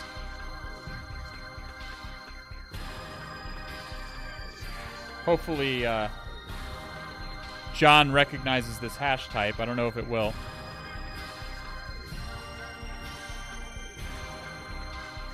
Yeah, it did. Okay. So we'll let that crack in the background. And in the meantime, let's enumerate users. Cat, Etsy, PassWD. grep sh. For all users with a login. We see a user Takis. So what are we doing? This methodology is real easy to grill into your head. Okay? The methodology that I'm doing at this moment requires no thought. I do this every single time that I get code execution through a web server. This is bog standard. What are we doing now?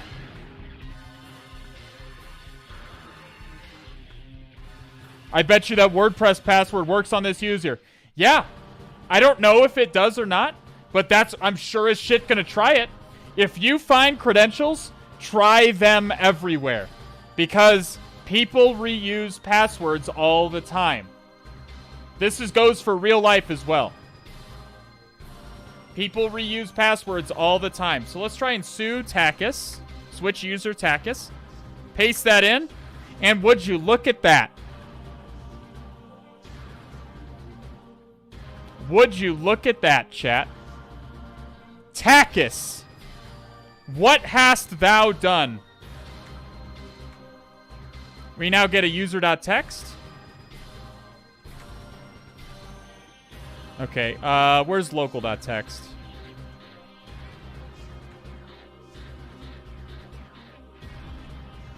It's probably in WordPress somewhere.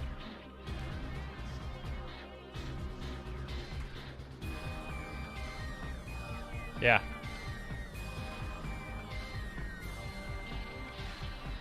Okay, so we've got local.txt.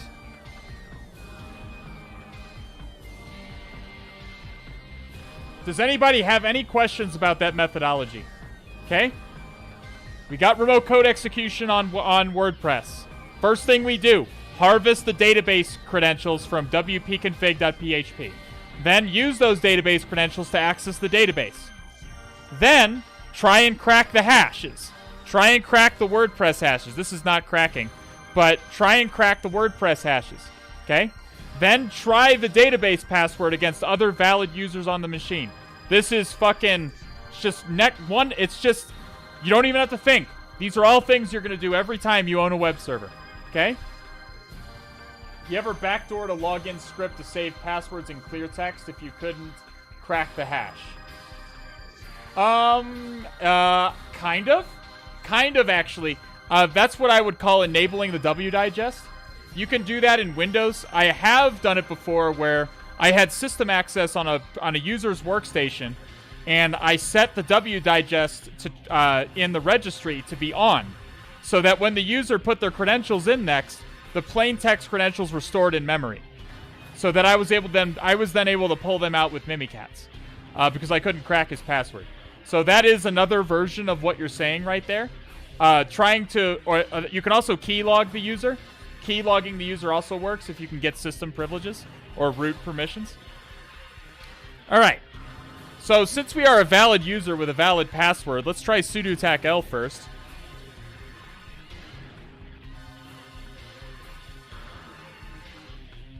What's that mean?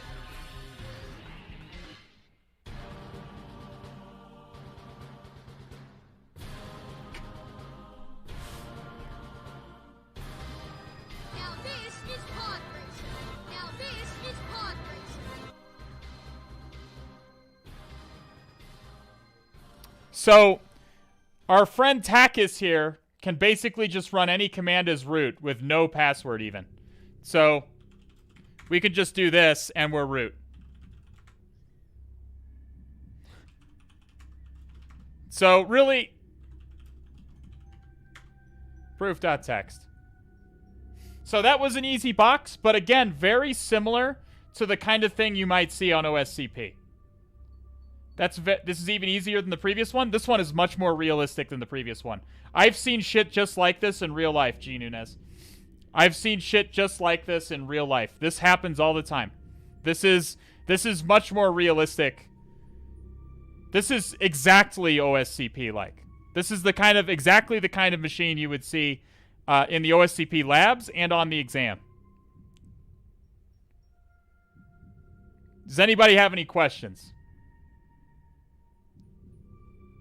Let's see if it's going to let me put this in. Usually it doesn't let you enter a flag until a few minutes after you've entered the previous one. Oh, never mind. It let me. There we go. What does the sudo tac-l? So good question. Sudo tac-l is checking to see what is going to tell us what the user is allowed to execute as root. Or as other users, more specifically. What sudo tac-l is going to tell us what the user is allowed to execute as other users, including as root, which is what this is about. When you see security flaws in real life, do you roll your eyes or you jump up and down with joy because it isn't going to be hard to get through their network? I don't jump for joy at all. I just feel like a fucking galaxy brain. I feel like a wrinkly brain. I feel like a wrinkly brain, that's all. That's it. I don't roll my eyes. I have seen some yikesers of vulnerabilities before, but I've never really rolled my eyes at it. Because I've seen a lot of crap at this point. But I have found vulnerabilities that made me feel fucking smart as shit, though. Yeah. Yeah. So does anybody have any questions? That is the last box we're going to be doing for tonight, but I will stick around for a few minutes to answer more questions. And to figure out who we're going to raid. When am I getting paid? We did not negotiate terms of your contract yet.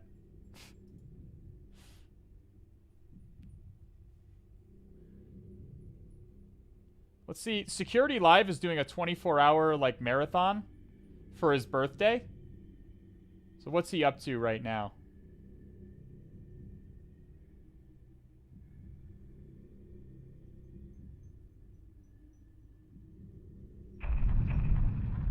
What's the most cringe thing you've seen? Oh, boy. Well, the most cringe thing I think I saw was the director of IT with the executive in charge of the entire IT department. Basically the executive in charge of the entire IT department fall for our phishing campaign. And I talked to her on the phone and everything. And I was like, hey, my name is John Nichols. And I need you to we found your password in a breach database, and just to be safe, we're having you reset your password.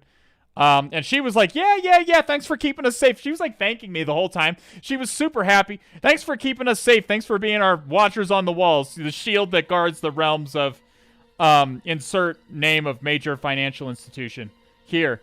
And the whole time I was like, that what was that? What's that? Imagine that GIF of the Grinch. You know what GIF on the Grinch smiling? The Grinch smiling.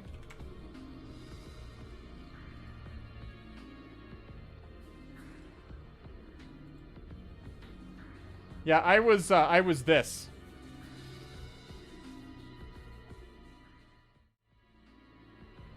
This was me the whole time. And that's the key, see, because people are jaded against clicking on emails these days. Not to say that they won't. It's just saying that it's harder to get people to click on stuff in emails. Plus, you're not just going to the user. You're also dealing with all kinds of filters and all kinds of shit like that, which is no bueno. So, calling them on the phone, if they're talking to a confident, well-spoken white guy with an American accent, that's being respectful and kind, knows things about their company, you'd be surprised how easy it can get to have people believe you when you say stuff, okay? Are you from the UK? No, I'm from the United States. It's pronounced GIF, top right, kid. It's objectively pronounced GIF. Would it be safe to get on OPSEC labs or do CTFs while working on the same PC? I was thinking it'd be okay spinning up the labs in VMware and working outside as usual. That's fine, I guess. I don't see any problems with that inherently.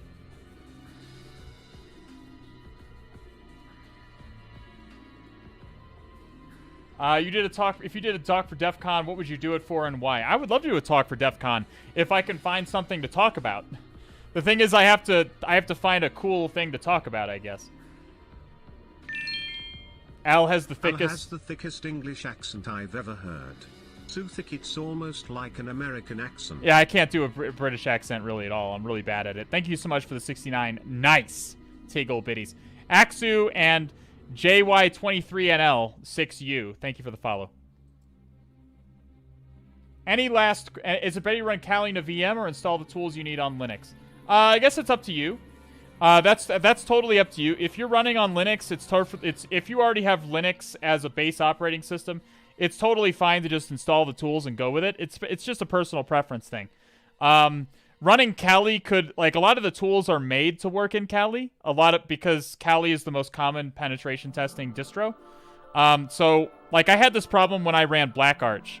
I was using Blackarch as my daily driver for a little while. And the problem I was getting was I would install tools like CrackMap exec. And this is before I really understood how to use Docker properly. Docker would have and Python virtual environments would have solved my problem. But I was having all kinds of dependency issues with stuff like CrackMap exec, where that stuff just works out of the box in Kali. So Kali just makes it easy. You can just install the tool and just use it. There's typically not any dependency issues because people plan for you to install their tools on Kali. So it just makes it easier. Is binary exploitation realistic more than CTF? You know, I've never done any binary exploitation on a real assessment, no. Other than the occasional kernel exploit. I have used kernel exploits on real assessments. Like Eternal Blue, for instance. But I've never done the full, like, debugging, like, memory exploitation process.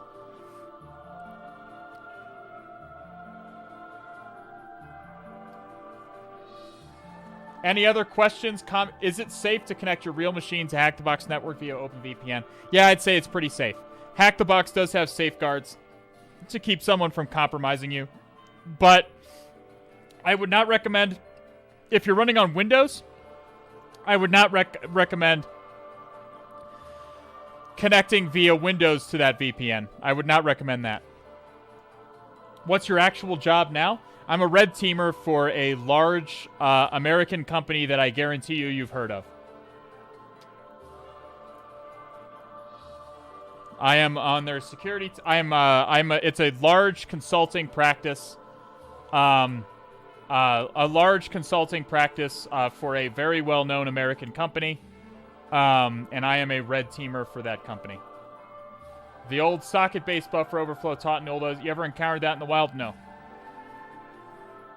You don't really get you usually don't get a whole lot of opportunity to, like, you don't usually, keep in mind what was required with that vulnerability in OSCP. Not only did there have to be the vulnerability, but you also had to debug it. You had to set it up in a test environment, run the server, and you had to debug it multiple times. You usually don't have that setup. You're usually not going to have access to a copy of the target's proprietary software to debug it. That's just usually not how it works. How is the money as a red teamer? Dude, I make good money right now. I'm making good money right now. I'm not going to say what I exactly make. But it is in the area of $200,000 a year is what I'm making now. Is it over minimum wage? It is decidedly over minimum wage. Yes. What qualifications do I need to apply to similar positions? The more certifications you have, the better. Good certifications like OSCP, PNPT, the eLearn security certifications that are equivalent to OSCP. All of these are good. I would say you don't really need a degree to be that successful. My degree's in biology. I do have a bachelor's degree, but it's in biology. Mostly my stuff is professional experience from the United States Air Force, which I was in for several years, and also certifications. How many certs do you have? Like 8, like 6 or 7 probably official ones, and then a whole bunch like small ones that aren't really well recognized. I'm looking to get a role as an associate pen test or ask for advice in your Discord. Is that the appropriate channel? Yes.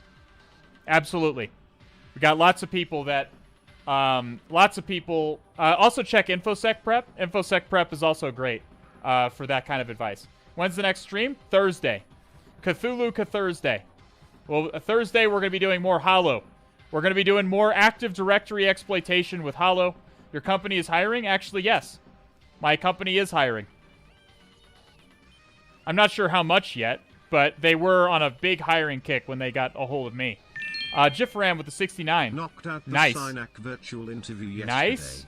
Can't wait to, maybe, join the world of professional pen testing / red teaming. Oh, I'm sure you'll be good. I'm sure you'll be good, my friend. I'm sure you're going to be good. Given your level of experience, expertise, what is the lowest or least relevant cert that you have? CEH, for sure. CEH is a piece of garbage. I got it as a box check. That was it. Do you work for home setup? Yeah, I work from home. Yes, while pen testing. Most of the time. Sometimes you'll have clients that want you to come on site, but that's rare these days with the whole COVID thing happening. All right, we're going to raid my good friend MT Taggart. I think he's doing Attack on Tuesday. I think he's doing some pen testing stuff. So I'm going to throw you guys over to him. Oh, he's doing C2 framework development. Oh, right, he invited me to that project. So he's making a whole C2 framework out of the note-taking software Notion, which is pretty spicy. OSCE or OSWE, whatever you're interested in. Or OSCE doesn't exist anymore in that case. You've got 3 different certs. You got OSED, which is exploit development. OSEP, which is like Active Directory, red teaming kind of stuff. And OSWE, which is web exploitation. Pick whichever one is the most interesting to you. Is he doing it in Nim? He's probably doing it in Rust, just to annoy me, more than likely. Yeah. Thank you guys for being here. We'll be back again on Thursday doing more Active Directory and pivoting around in Hollow on the Try Hack Me Hollow network. Go to bed tonight knowing a little bit more than you did yesterday. I will give star cuddles. I'll see you guys again when the stars are right. Have a good night, day, or whatever time it is, wherever you are. Get vaccinated and stay safe.